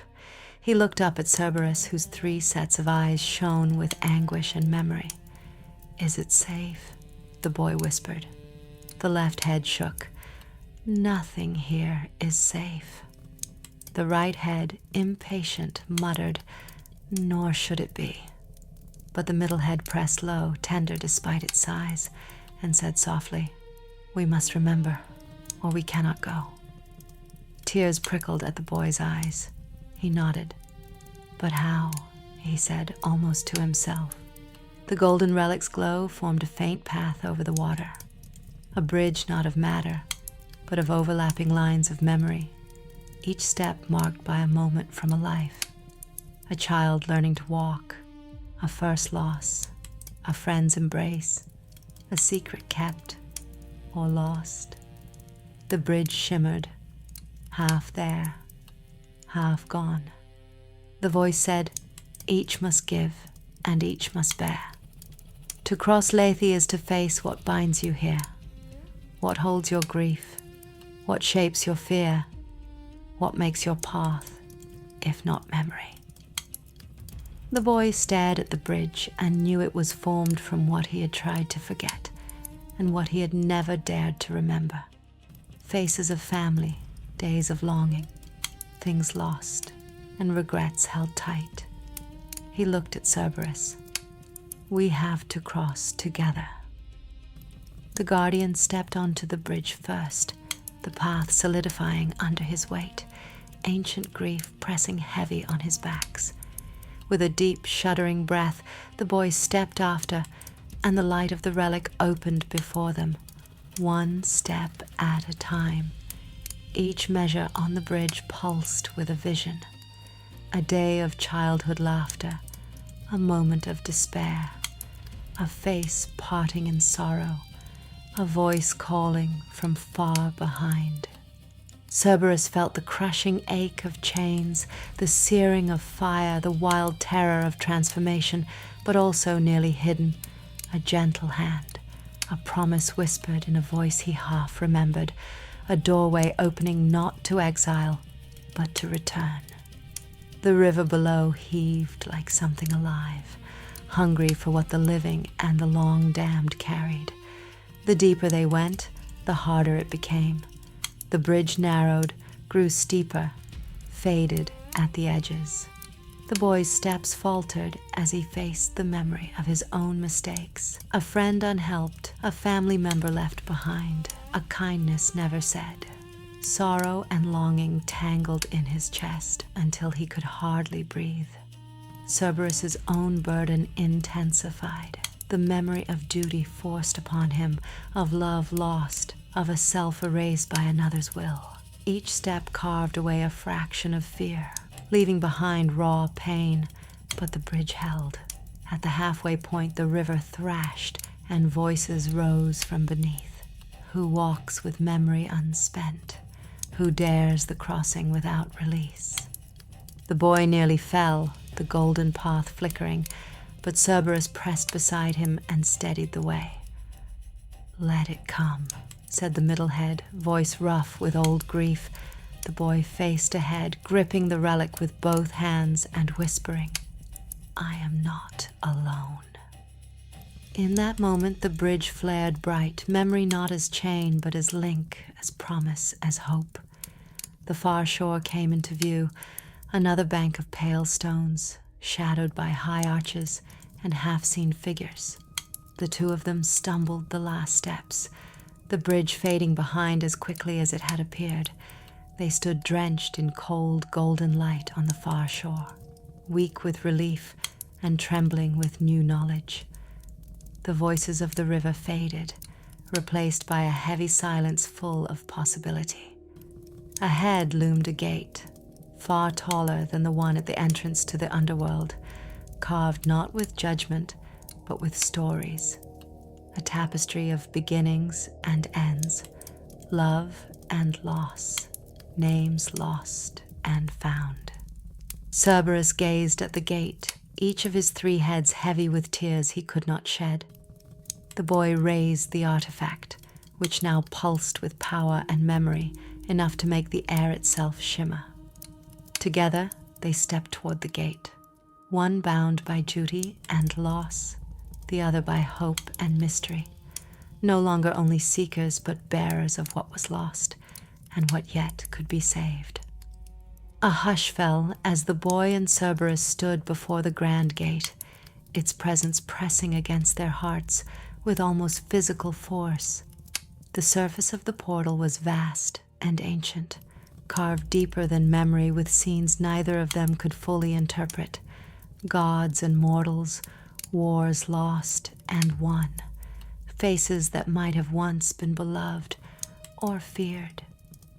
The amber tablet in the boy's hands shimmered and flickered as if uncertain how to answer the riddles these carvings posed. For a long moment, neither moved. The river Lethe murmured quietly behind, and the echo of 1,000 voices lost in the water seemed to stretch across the threshold. The gate itself was not as simple as an obstacle. It was an archive, a lock built not only of stone, but of memory, the weight of stories pressing outward from its surface. Cerberus was the first to move. The huge beast stepped forward until his paw pads were pressed against the white stone floor just before the arch. He raised his central head, examining the patterns, while his left and right heads each searched opposite ends of the gate's expanse. The boy, throat tight, followed. His eyes raced over the reliefs, a goddess standing in mourning, a line of children passing beneath the gaze of judges, a shape that reminded him of Cerberus, not as a monster, but as something closer to a man. The little light from the artifact cast the scenes in warm gold and deep shadow, making each line shimmer as if alive. He reached out and let his fingertips hover above the cold stone. Instantly, the carvings nearest his hand shivered, golden veins pulsing along their etched lines. You recognize me," he whispered, half afraid, not certain whether he was speaking to the gate, the past, or something else entirely. The gate stirred, not with movement, but with a sudden windless tremor, as if memory itself passed through them. Symbols flowed and twisted across the stone, reordering themselves until at last they formed a spiral circle cut into the very center of the rightmost panel. The boy glanced up at Cerberus, who was tense and restless, all three heads following the transformation. At the heart of the spiral, a single symbol pulsed like a heartbeat, a motif repeated throughout the underworld, although neither he nor Cerberus had seen its true meaning until now. It was the shape of a chain, but not a physical one, an unbroken circle of interlocked memory. It wants something, the boy guessed. He pulled the amber tablet closer. The golden light pulsed in time with the symbol at the gate's center. Cerberus stepped beside him, his great body radiating unease and hope in equal measure. "Try the relic," the middle head rumbled. With a nod, the boy held out the tablet. As the symbol on the gate shone brighter, the relic responded. Thin lines of light bled from the artifact, feeding directly into the spiral. The stone shuddered, and a voice arose from everywhere and nowhere, carrying the cadence of countless voices layered upon each other, both strange and familiar. All who seek return must pay the toll of their truth. The words pressed into the boy's chest more heavily than fear or grief. He remembered the bridge of memory, how every step across Lethe had cost him, how each memory confronted or accepted had shaped his path. Standing now before the gate, flanked by Cerberus, he felt every regret and hope crowd to the surface, as if the entire purpose of this journey was to reveal, at last, not the map to somewhere else, but the map to himself. "What does it mean?" he asked, but the question was more for Cerberus than for the gate. "It means we show what we are," said the central head softly. The boy's knuckles whitened around the relic. "And if what we are isn't enough?" The rightmost head, fierce and impatient, gave a low growl. "We show it anyway. There is no way back except through." The voice from the gate returned, now quieter and sorrowful. He who would awaken the chain must name what has been forgotten. She who would open the door must bear her memory unhidden. Show, speak, remember, then pass. As the words faded, the spiral at the gate's center slowly unraveled, revealing within its core a shallow hand-shaped groove, and above it, a narrow inset shaped for the exact dimensions of the amber tablet. The boy took a steady breath, fingers trembling as he placed his left hand into the cold depression in the stone. With his right, he eased the artifact into its slot. Instantly, a pulse of golden light surged down his arm and through the relic. His body hummed with the same sensation he'd felt on the bridge, echoes of every memory, every pain, and every joy he'd carried merging and waking as one. His mind flooded with images. The first time he saw the sunrise from the high wall of his village, safe in his mother's arms. The day his father returned from distant lands, stooped with sorrow. The moment he lost his older sister in the crowd of refugees and never found her again. Every moment of longing and hope and guilt for surviving where others had not. He shook beneath the weight, neither running from pain nor shrouding it, but letting it anchor him. He did not look away. Beside him, Cerberus set his central paw into the matching groove below the boy's hand, claws massive and fur matted from the river's chill. Nothing happened at first. Then, like a deep tremor, memory came for him too. A field of green, sunlight scattered through clouds. A dog. No, a man, watching over a line of lambs, the pride and duty and peace of belonging to a home. A roaring blaze, the shock of chains, voices of gods above, and mortal cries below. A moment of transformation, pain unbearable, 3 heads where one used to be. Senses multiplied, the world forever divided into before and after. an endless ache for what was lost, and the gnawing hope that someone someday would remember him for something other than his teeth. Cerberus's 3 heads lowered in grief and defiance. All around the great beast, shadows seeped from the carvings, forming ghostly figures, parents, siblings, other hounds, as well as gods in sorrow and wrath. The amber tablet glowed hot in the boy's hand. The relic, at last, seemed to melt into the gate. The boy's voice, rough from both fear and resolve, rose in the silence.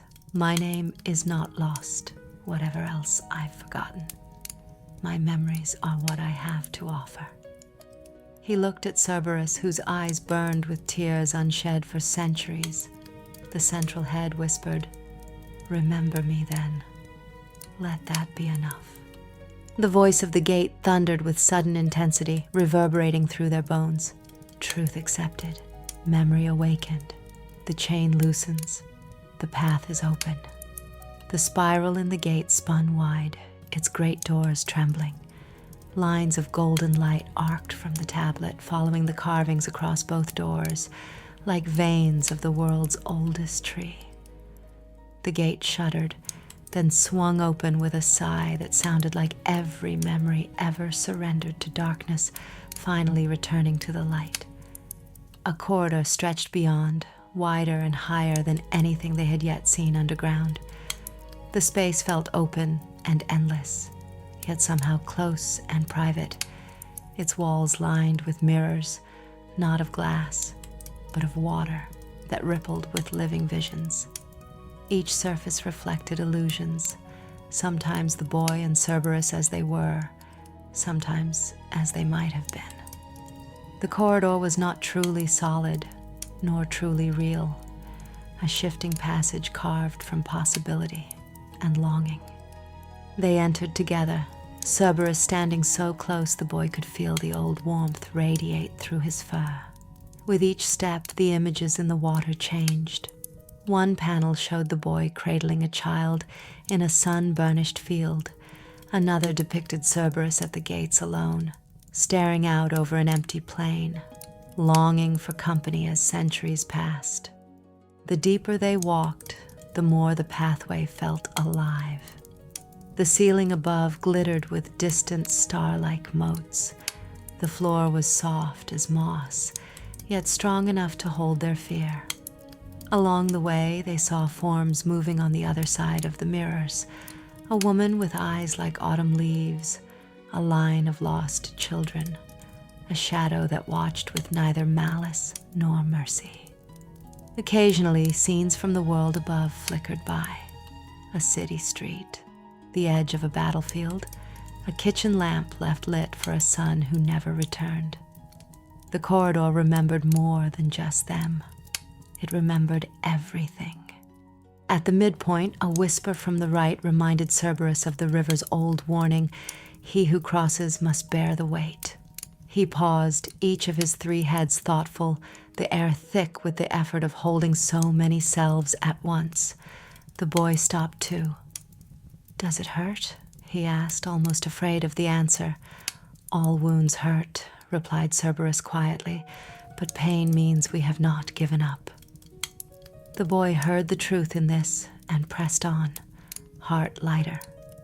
The corridor at last widened into a great amphitheater, domed by a ceiling that seemed made of starlight and echoing water.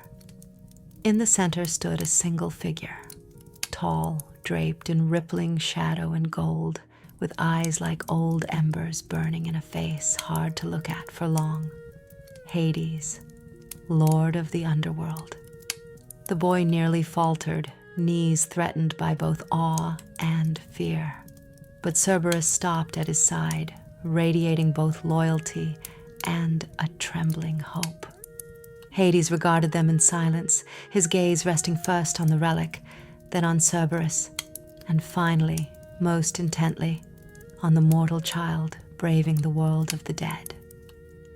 "You have come far," Hades intoned, his voice cold and old, yet not without feeling. "Why are you here, bearers of broken memory?" The boy searched for words. All rehearsed speeches crumbled. At last, heart bare, he replied, "I seek what was lost, not only for me, but for him, and for everyone who has been forgotten down here." Hades' eyes narrowed. "The Lethe will not give freely, nor will the past return except at great price. What will you offer for what you seek?" For a wild moment, the boy feared he had nothing of value, but the amber tablet pulsed, and in its warm light he saw the truth. "I can offer only what I am. I have lost and loved, forgotten and remembered. What I bring is not a price, but a promise, never to turn away from memory or from the ones who need to be remembered." Cerberus, emboldened, stepped forward. "And I offer what remains of my hope." Silence hung heavy in the amphitheater. Hades regarded them with the infinite patience of stone and rivers. "If you would reclaim what was stolen, you must bind yourselves to it. Memory must not only be retrieved, it must be shared, endured, and honored. Are you ready to pay that price?" The boy nodded slowly. "Yes, if it means saving what matters." Cerberus's 3 heads echoed, "Yes," the sound rumbling like thunder through the chamber. "Then come," Hades said, gesturing with a sweep of his black and gold mantle. "Let us see what can be restored when even the guardians forget, and when the living dare to remember." The ceiling above flickered, stars dancing, and the floor beneath their feet trembled.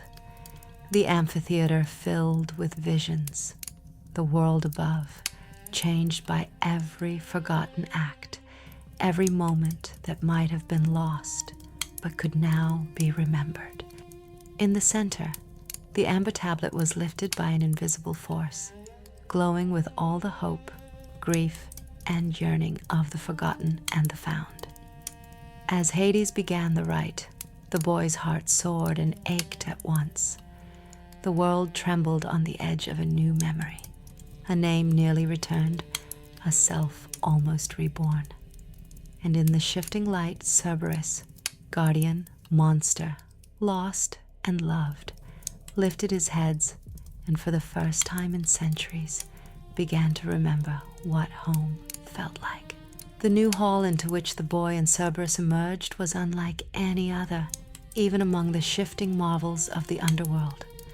The walls, neither stone nor shadow, rippled with translucent colors, blue and gold, violet and amber, green so pure it seemed to hum. Above, a domed ceiling arched, woven with countless tiny lights, some glimmering as stars, others as droplets of memory lost or preserved. The air was thick with an expectant hush, as though even time dared not intrude. At first the boy hesitated on the threshold. Cerberus sensed his reluctance and placed a gentle paw, immense but careful, beside the boy's small foot. Together they stepped forward, the pathway appearing under their feet as each memory echo activated the very ground. With every advance, new mosaics blossomed up, depicting scenes from forgotten lives. Some pictures showed homecomings and tender farewells. Others displayed heartbreak, long wandering, or glories now vanished. For a moment, the boy's knees softened. He wished for his family, living or dead, to know how far he had come. Cerberus, feeling the weight through the bond forged by Mnemosyne's ritual, nuzzled the boy's shoulder with his leftmost head. This simple gesture, one of solidarity and wordless comfort, spoke more than any speech could. As they continued for what felt like days, and yet less than an hour, the pathway split into 3 arches. Each arch crackled with living color and whispered different secrets. The leftmost arch pulsed with a blue-green light. From it came the sound of laughter, but also sharp gasps of sorrow, the memory of love in all its joys and cruelties. The center arch glowed a deep gold, hot and bold, and exhaled the scent of burning fields and ringing iron, a corridor of courage, violence, and the long shadow of forgiveness. The rightmost arch shimmered in silver and violet. It carried a hush, a sense of absence or peace. The soft sigh of lives passed into gentle forgetfulness and calm resignation. The boy looked up at Cerberus, who met his gaze with that threefold wisdom once born of loss and now reforged by hope. "Which way?" the boy asked. He realized with a start how much less frightened he sounded than when the journey began. Cerberus considered, each head tilting toward a different arch, then settling finally on the golden corridor, the center path. "The middle road," rumbled the central head, "contains all the others. It is not the easiest, but it is the most true." The boy nodded, trusting the guardian's instinct, and together they stepped into the deeper gold-lit passage. Warmth poured around them, not as fire, but as memory rekindled, bright and dangerous and unyielding. Inside, the golden corridor expanded into a vast hall brimming with echoes. The far walls dissolved and reformed with each step, showing visions drawn from the boy's own heart and Cerberus's murkier past. Here, the boy saw faces half remembered. His mother bent over a hearth, his older sister's eyes when she vanished into the crowd, strangers offering help, enemies shouting warnings. For Cerberus, the gold light brought more difficult truths. He saw a man's hand, his own, long ago, holding the leash of a loyal dog. A beloved friend's laughter haunted one vision, a lover's sorrow another. There were moments of noble duty and shameful rage, flashes of serving in a time of plague, fragments of prayers to gods he no longer remembered. But the corridor demanded movement, not reflection. Each vision faded as they passed, spinning away into the golden mist, urgent and ungraspable. After a time, the path narrowed, funneling toward a small platform surrounded by deep shadow. On the platform, a stone table rested, and upon the table lay 3 objects: a knife of black iron, its hilt wrapped in faded red cloth, a pair of old bronze scales, one pan higher than the other, neither empty nor full. A faded mask carved from wood and painted with 1,000 intertwining faces, some joyful, some weeping, some silent in those last moments of hope. On an inscription above the table, words shimmered, first in ancient tongue, then clear as speech. 3 gifts, 3 doors, 3 choices. The past shapes the present the future. Which burden will you choose? Which truth will you bear? The boy's mouth went dry. He looked to Cerberus, whose eyes flickered with dread and anticipation. "I know this right," whispered the left head, voice thin and trembling. "Each seeker must choose. Each object offers a path and a price." The boy hesitated. "What do they mean?" "The knife can sever," said the central head. "It can cut away memory or pain or hope. The scales judge, weighing 2 opposing truths, demanding one be surrendered. The mask. The mask lets you borrow or become another self, yet carries the danger of losing who you are." The choices seemed impossibly weighty. The boy's heart hammered. "Which would you choose?" All 3 heads of Cerberus went silent for a long moment. Then the middle spoke. "If I could, I would choose the scales, for I have been judged, and I have judged. I would wish for balance." The boy pressed his hand to the table, feeling the coolness of each object. Blade, metal, painted wood. He closed his eyes, searching inward. In that space he heard voices, the longing of his lost sister, the prayers of his frightened mother, the regret of Cerberus in exile, and the hope that had led them both here. He opened his eyes. "We share this, don't we?" he said, voice husky. Our burdens are tied together now. Cerberus touched the edge of the table with one massive black paw. Always. With a deep breath, the boy rested his hand upon the scales. At once, the hall changed. The visions blurred, sound became silence, light shrank to a pinpoint over the platform. The bronze scales grew suddenly immense, filling the world, each pan holding a different fate. In one, an orb of blue, memory, unyielding and bright. In the other, a shard of gold, hope, piercing and sharp. A tall, spectral figure appeared, no face, only depthless eyes, and a cloak that shimmered with all the colors of the hall before. What will you give to claim what was lost? The figure asked. The boy felt truth pressing at his mind from all directions. The urge to forget pain, to seize hope regardless of cost, or to try for both and risk everything. He thought of the journey, each scar and each embrace. He thought of loss. Cerberus's heads bent toward him, silent but fiercely loyal. We cannot be whole, said the boy, if we are not honest. If forgetting is the price for hope, then our hope is hollow, and our memory is false. The words rang through the golden void. The figure's cloak rippled, the scales trembling. Then will you bear memory and hope, both their weights? I will, said the boy, and in that instant the scales blazed with sudden, impossible brilliance. Both orbs, memory and hope, merged, spilling light into every shadow of the chamber. The stone table faded, the void collapsed inward. The corridor returned, but altered now. The golden light softer, warmer. The images on the walls had changed as well, less haunted, more resolved. Past and future seemed to balance, if only for a moment. Cerberus stepped forward, a subtle change visible in his posture. More upright, more himself, as if a burden carried across centuries had finally lessened. You did not choose the easier way, he rumbled, pride and uncertainty mixed in the rumble. It didn't feel like a choice at all, the boy admitted. It just felt right.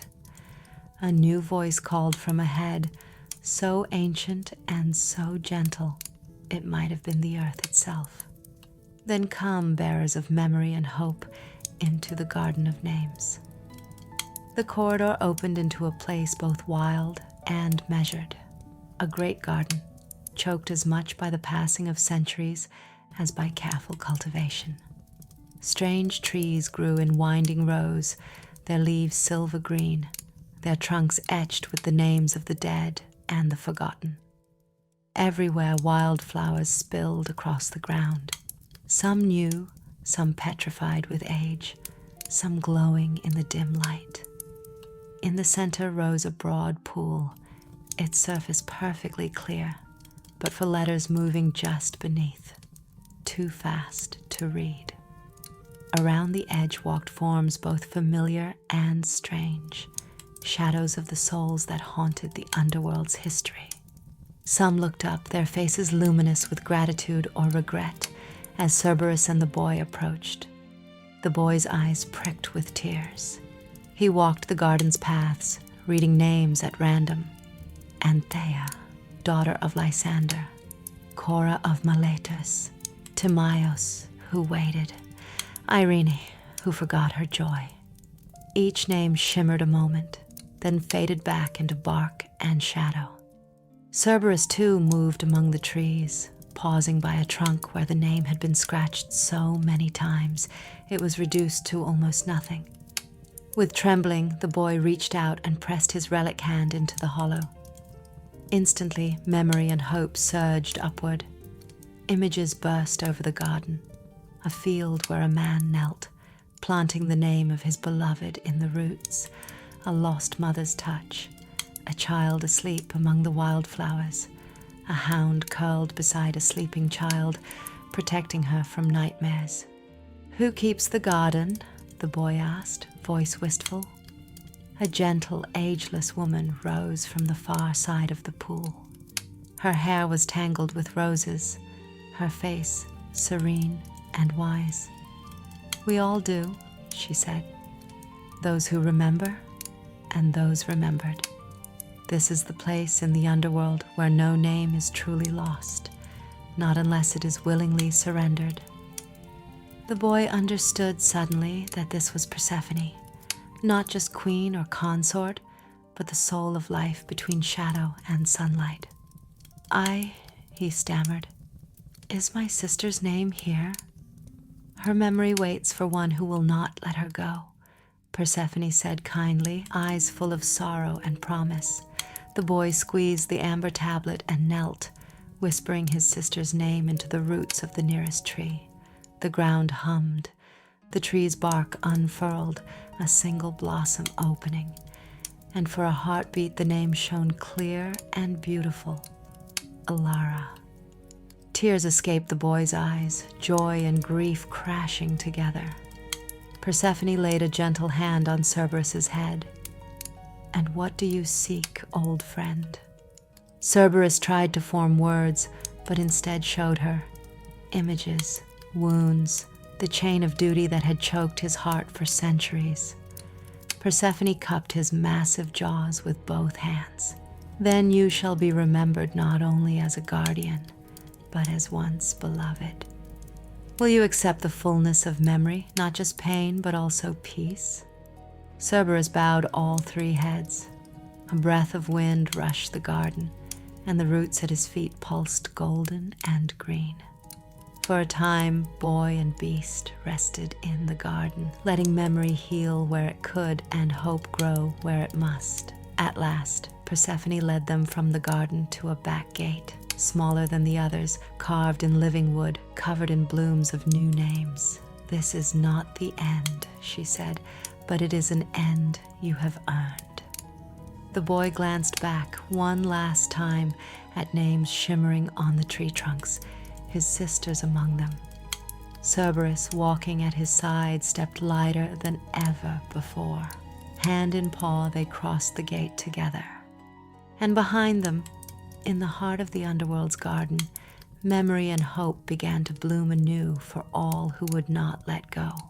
The garden fell away behind them, luminous and silent, except for the eternal whisper of names among the trees. The new path had no walls, but a living corridor of pale roots, silver leaves, and drifting petals. It felt less like a tunnel and more like walking through the seam that binds the world of the dead with that of the living, an in-between place where hope and sorrow lingered in equal measure. The boy and Cerberus walked side by side, changed by what they had done among the roots. The relic, warmed by memory and crowned with hope, rested against the boy's chest like a friend's embrace. Cerberus, no longer hunched by forgotten wounds, stepped lighter. His head occasionally brushed against low-hanging branches as if in greeting, his jaws no longer baring at every sound, but occasionally parted in cautious curiosity. Light, softer than starlight, fell everywhere. It was neither day nor night, but something gentler and older, a timeless luminescence that bathed them in calm. Sometimes for only a moment, the boy glimpsed faces in the petals, his sister, his mother, even the kindly shadow of Persephone. Each time sorrow and comfort came together, braided like roots beneath the earth. They walked a long while, perhaps hours, or perhaps years. Time once again unmoored itself so deep below the surface of the world. At last, the root-arched lane swept gently downward. The petals faded, and stone returned, older and blacker than ever. Not harsh like the entrance to Hades, but smooth and cool, as if it remembered everything the garden had been. "We're leaving memory behind," the boy said, a little uncertain. Cerberus rumbled, three heads turning toward him with different measures of concern, wisdom, and reassurance. "You carry memory now. Wherever you go, it cannot leave you. The boy squeezed the relic absently, reassured by its golden glow. He wondered if grief would always ache, or if it would eventually become something softer that he could rest on. The passage grew narrow, then opened into a domed chamber encircled with mirrors of black water. Each mirror rippled without being touched, and each reflected not the boy and Cerberus as they were, but as they could have been. 1,000 what-ifs, flickers of possibility. The boy glanced into one mirror and saw himself as a man, tall, scarred, leading a city through famine. In another, he saw himself kneeling at a grave, the relic now a humble stone, tears falling into the dust. In the third, he danced in sunlight with a lost sister, laughter unbroken by the dark. Cerberus gazed at his own reflections, silent and grave. One mirror showed him as a shepherd, old and beloved. Another, as a monstrous form stalking empty coasts, howling for forgiveness. A third, impossibly, as a single-headed dog at peace by the hearth. The room's hush weighed on them. The boy struggled to meet his own reflected eyes. "Is this who we're supposed to be?" he asked quietly. "There is no supposed to be," said Cerberus, the central head especially gentle. "There is only who you become and what you choose to carry." A voice, neither thunder nor whisper, but undeniable as truth, rose from all the mirrors at once. To enter the final halls, you must shed regret, for regret feeds the endless dark. What you let go will free your path. What you hold binds you here. Cerberus lowered his heads. The boy's knuckles whitened on the relic. Regret. It was a stone the boy had carried so long, it felt like part of his heart. Slowly he stepped forward, facing the deepest mirror, one that reflected only his sorrow for failing to find his sister, for not saving his father, for every harsh word and moment of fear. The relic's light seemed small before it. The sorrow throbbed, threatening to pull him in. "I can't just let go. If I do, I'm afraid I'll lose my love too," he whispered, almost pleading. Cerberus rested his heavy paw on the boy's shoulder. Grief is not regret. Memory is not a chain. Our pain is part of us, but it must not be our master. The words helped. The boy pressed the relic to the cold mirror, letting his sadness surge through his arms and into the glass. He cried, a deep, silent kind of cry, the kind that shakes mountains beneath the earth but leaves no mark on the air. Cerberus stood guard, honoring the moment with threefold patience. As the tears fell, the mirror became warm beneath his hand. The image of regret faded, replaced by a gentler one. His sister's face, serene and smiling, no longer trapped by longing. He realized she would remain in his heart, whatever future lay ahead. On the other side, Cerberus faced his own deepest regret. The violence done in blind obedience, the faithful lives lost, the years of rage. Slowly, painfully, the guardian pressed all three heads against the water's edge, letting the memories pass through him. He remembered the peace of past companionship, then released the shame. When it was done, the waters stilled and the chamber brightened. A door appeared in the far wall, simple and wooden, with vines etched along its frame. The message was clear. They had earned passage to the deepest halls. The boy wiped his face and nodded to Cerberus, who stepped with new lightness. They entered the doorway together. The passage was short, illuminated by strange pulses in the walls, sometimes red, sometimes blue, as if two heartbeats argued in time. Now the air had weight again, and with each step, a sense of finality built. They were coming to the living heart of Hades's realm. When at last the passage ended, they stepped into a new hall, immense and silent. Great pillars rose along the sides. In the center, a black stone dais curved upward like a wave. The roof arched impossibly high, painted in constellations that seemed to move slowly with each breath. In front of the dais stood a procession of shades, each gleaming faintly. The rulers, guides, and lost leaders who had ever walked the dead halls. Atop the dais sat Hades, lord of the underworld, more kingly than before, clad in black and gold. Persephone, wreathed in green and silver, stood at his side, her presence a balm in the cold. They looked down as the boy and Cerberus approached. The assembly of shades watched with the still intensity of an audience made of centuries. Hades nodded first. You have crossed the garden of names, the mirror of regret, and the border of memory and loss. Few, living or dead, walk so deep and remain themselves. Persephone spoke. You carry both hope and pain, not as wounds, but as seeds. The relic burns brightly. You have not let it corrupt you with easy answers or forgetfulness. The boy bowed. Sweat trembled on his brow, but the relic pressed steady warmth into his palm. We came to remember, but we also came to free what is bound. We would leave the underworld with truth and peace, not stolen memory. Cerberus lifted his central head, eyes burning gold, and to ask, can a guardian be more than a chain? Hades's gaze pierced both the boy and the beast. What would you do, young one, if I told you your journey could now end? You could ascend, return to the world, keeping what you found. But understand, you have changed something here. The boy looked to Cerberus and back to Persephone. What must we do? Persephone raised a hand. In the oldest stories, the underworld was not a prison, but a passage. Memories healed, wounds closed, souls returned to the living as more than they were. She pointed to the relic. Memory is strongest when it is shared, when it is spoken for others who cannot speak. Hades leaned forward. There is a choice.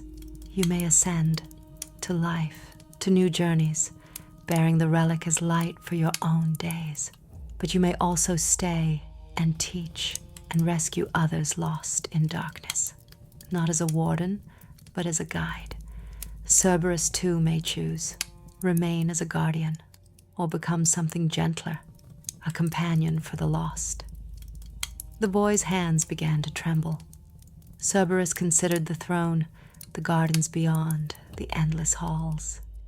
He thought of the agony of centuries, the power and hurt of defending a door, and the dream Mnemosyne had offered, to be remembered, not just as a monster, but as someone beloved.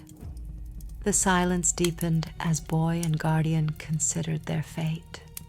Suddenly the chamber shook, a cold wind slithered through. The shades standing at the sides began to murmur in confusion.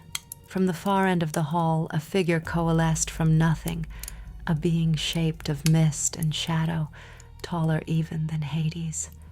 Its eyes burned like coals quenched in snow. Its voice was shifting and strange, all the lost stories of the dead. You bring dangerous change, living boy. You risk peace for all by teaching the dead to hope. This realm is ruled by forgetting. You must choose light or endless night. The relic in the boy's palm flared as the shadow's presence darkened the air.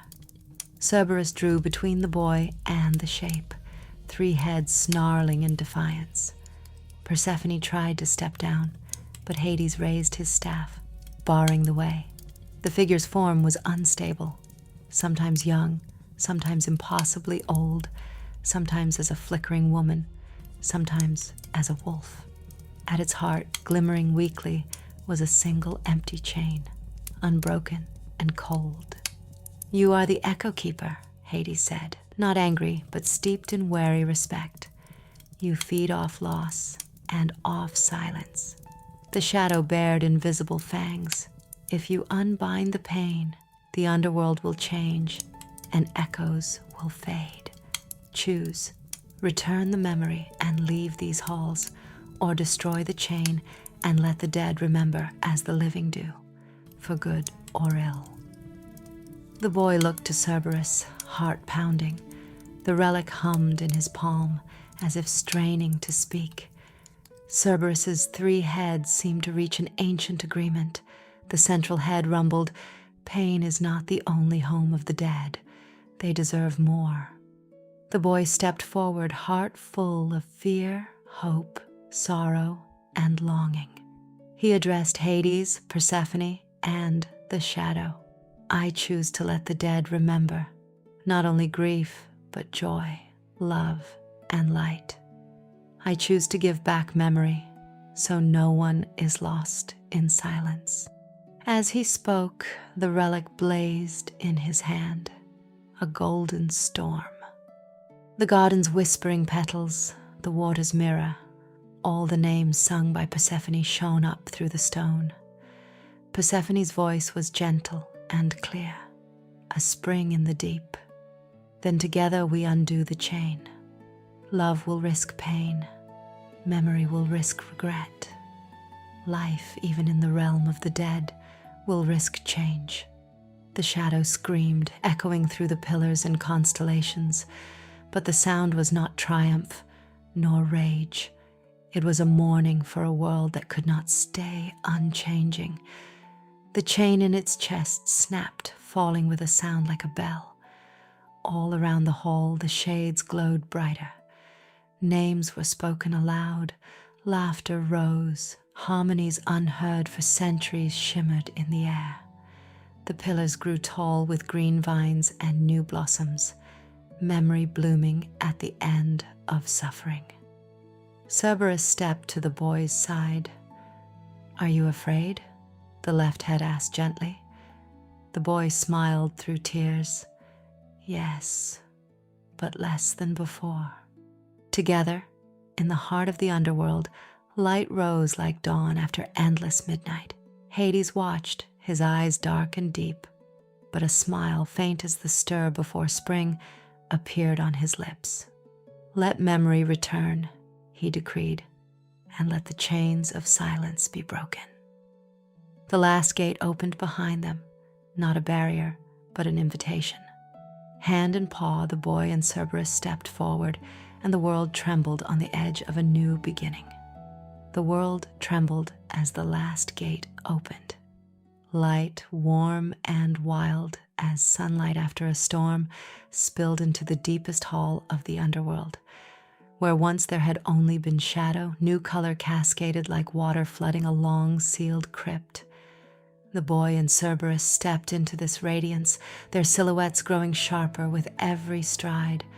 The ghosts, once silent, found voice. Names echoed, sang, and spun in the air. 100, 1,000, more with each passing breath. At the hall's rear, Hades and Persephone stood at the edge of the light, their faces illuminated by relief, uncertainty, and cautious hope. Above, the constellations painted on the temple roof twinkled more vividly than ever. Some shifted, forming new patterns, as if writing a chronicle that would outlast even the gods. For a moment, the boy and Cerberus simply stood there. The weight of all they had seen and undone trembled inside the boy's chest, the petals and roots of the garden, the pain and love of memory, the agony of regret and the freedom of release. Cerberus's hearts, multiplicitous and whole, beat in rhythm with the relic's glow. Behind them, the figure of the shadow, now fractured, knelt on the stone floor, its empty chain having fallen silent. Its form shimmered between shapes, old, young, monstrous, gentle, until at last it subsided into a simple echo, a faint human outline unbound from its ages-old hunger. The boy took a deep breath and looked up to Hades, finding no more reason to feel fear. Is it truly over? Hades descended the steps from his throne, the rustle of black silk and gold threads both regal and weary. His eyes, so often cold and depthless, shone now with a tempered warmth. Some endings are beginnings. You have reminded even the dead that to remember is not always to suffer, and to hope is not always to fail. Persephone smiled gently. Her hair, woven with fresh flowers, glowed in the brilliance. The worlds will never be wholly separate again. Memory's river will flow into all realms, and no one, mortal, shade, or god, will be only what they have lost. Cerberus stepped forward, lowering all three heads in solemn gratitude and quiet awe. "Will there still be a need for a guardian?" he asked. His voices were blended for the first time, singular and plural, ancient and new. Persephone reached out, sliding her hand along the great beast's brow. "Wherever there are crossings, there will always be need for kindness and courage, but your burden now can be shared, not suffered alone."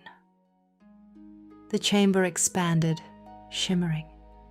The light of memory, no longer chained by silence, pulsed along the cracks in the stone and the pillars alike.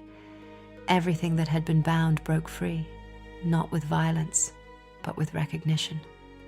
The boy turned to the silent assembly of souls, shades once adrift, now awash in new hope. His sister, Elara, stood among them, her face and smile the very vision he had carried in his heart. Her hands were luminous, her eyes as clear as morning.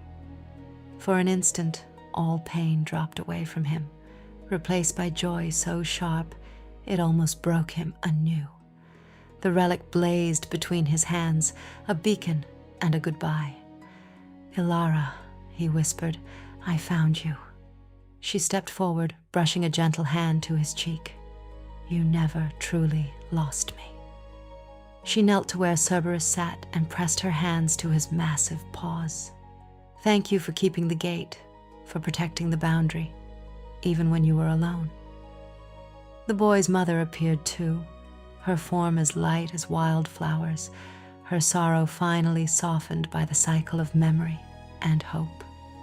Souls drifted forward, friends, strangers, the lost and the remembered, each bearing fragments of joy and pain, gratitude and release. Hades raised his staff, his voice steady.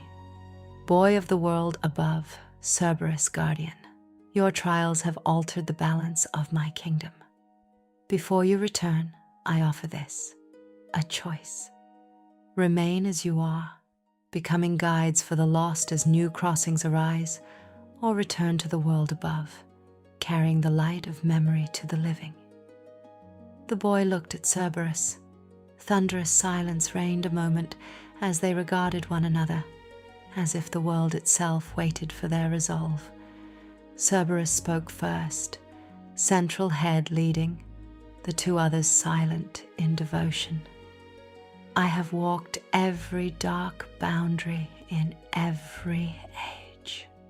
For many lifetimes I thought duty was all I had, that suffering was the only language the dead knew. But now I see the gate can be a door, not just a wall. Let me remain, no longer as a warden, but as the first to welcome and the first to guide." His eyes shone with what might have been tears or the shine of reborn stars. The boy's hand found the relic, and he smiled, a quiet, contented smile, brimming with both longing and peace. "I want to go home, not to forget, but to remember and help others do the same. I will carry the river, the garden, and this story back to the world above, so the dead and the living can find each other, and so no name will ever be fully lost." Persephone's voice chimed softly, her hand brushing the petals in her hair. "Then so it will be." Cerberus nobly lowered all three heads in farewell. The boy embraced him, arms barely closing around one thick neck, tears and laughter mingling on his face. The relic between his hands pulsed brighter, now warm enough to recall sunlight. Alara wept quiet, joyful tears, pressing a last kiss to her brother's brow. "Remember," she whispered, "wherever hope and memory meet, I'll find my way back to you." A hush drifted through the hall as Persephone summoned a new bloom of light at the center, a column shimmering with the gold, blue, and green of all remembered lives. The souls guided the boy to its glow, each brushing his shoulder or offering soft words, ephemeral blessings that would remain with him always. Hades laid a hand on Cerberus's flank. "Old friend, the night is not ended for you, but now you walk it with company unnumbered." The two heroes, no longer together in form but forever bound by what they'd done, prepared for their parting. "Will we meet again?" the boy asked, voice trembling. "In every story told at a campfire, in every farewell and reunion," Cerberus replied, "in memory and hope, you'll find my tracks beside yours." A smile, wounded perhaps but true, lit the boy's face. Persephone threw back her arms and sang, words pouring over the hall like spring rain. "Let the gates yield for the seeker. Let the world open for the true. Let the river flow in both directions, and let love endure anew." The hall warped and brightened, petals lifted and spun on invisible currents. The relic blazed, swirling all the journeys, lessons, and losses into one wave of light. The boy stepped to the edge of the bloom, feeling as if he carried the garden itself inside his chest. He closed his eyes, breathed deeply, and let go. Of regret, of fear, of separation between here and home. Light burst around him. The underworld faded in a shower of petals, names, and songs. The world above met him with morning. Dew silvered the fields. Sunlight poured over hills and village rooftops. The boy blinked, smaller suddenly in this enormous, ordinary realm, but heart swollen past its limits. In his palm rested the relic, dulled now, but still edged in gold. His clothes were torn and dusty. The scent of grass and old wood filled the air, achingly real. The village had changed, yet not at all. Voices in the distance, the clatter of pots, dogs barking, the low hum of morning. The boy stood for a moment, letting the world rush into his senses, into the wound that was still aching and radiant in his chest. He walked home, step after slow step, until he saw the old doorway. None called out, at first. Then a neighbor's face appeared in a window, then another. A tide of whispers, exclamations, disbelief, and weeping met him as he crossed the square. Hands met his shoulders, held him. A child darted forward, then faltered at the sight of the golden edge in his hand. His mother wept, holding him as if he were woven of shadow and dream. For days he barely spoke. Sleep came in fits. Sometimes, in the small hours, he sobbed quietly for all he now remembered, for Alara and the lost, and for things he knew he could never quite explain. But as days passed, the world softened once more. The memory of the garden and the halls did not fade, and his pain, sharpened now but cleaner, became part of the story he lived in the village. He told the old tales of the underworld, not as fables of terror, but as ballads of hope, and the names rescued from forgetting. The children gathered by firelight, listening as he described bridges of golden light, halls of mirrors, gardens of memory, and a guardian with 3 gentle, sorrowful heads. He spoke of the weight of sorrow, the risk of hope, and the blessing in remembering even what hurts. He taught them the songs Persephone sang, and how to leave petals on empty places so that no spirit would be alone. Sometimes, at the edge of twilight, He would walk to the edge of the wood and sense, not see, the gentle tread of paws in the brush, a low, loving growl, the press of a phantom head at his side. He would smile, whisper thanks, and return. Winter gave way to spring, and the fields grew green. Adults murmured that the boy was changed, wiser and older somehow, though he could still laugh when he let himself. He was never lonely, not for long, for pain and memory balanced each other. He helped the grieving remember the warmth of the lost, and showed the despairing how hope could grow from sorrow's ground. In dark seasons, he would sometimes feel the ache of regret, but now it did not overwhelm him. He knew it would pass, as would joy, and both were precious. He treasured the relic still, though its light was now gentle, only flaring gold when need was deepest, a candle to welcome home the wandering, a signal to the lost. Sometimes dreams would take him back to the garden, to Persephone's song, and to Cerberus waiting patiently by the gate, welcoming strange new arrivals. He grew old, quicker than he expected, but longer than any had thought he would. His hair silvered as the petals had in the underworld. He became a storyteller, a guardian of memory, and sometimes, without meaning to, his laugh would sound like an echo from a deeper place. On his final night, with snow at the windows and a candle flickering at his bedside, the old man closed his eyes. He saw not just Alara, but all the names once lost, waiting under blooming branches. The garden's path lay open, Cerberus bowing low with all three heads. Persephone's voice rang softer than wind in petals. Hades nodded in patient welcome, and through it all, memory and hope blossomed together, like rivers twining in the dark. The candle's flame became gold and blue, brighter and softer, until at last it shone out into the world and did not vanish, only changed. Somewhere beyond, a new gate opened, and love, undaunted, crossed with him, hand in paw, fearlessly into the light.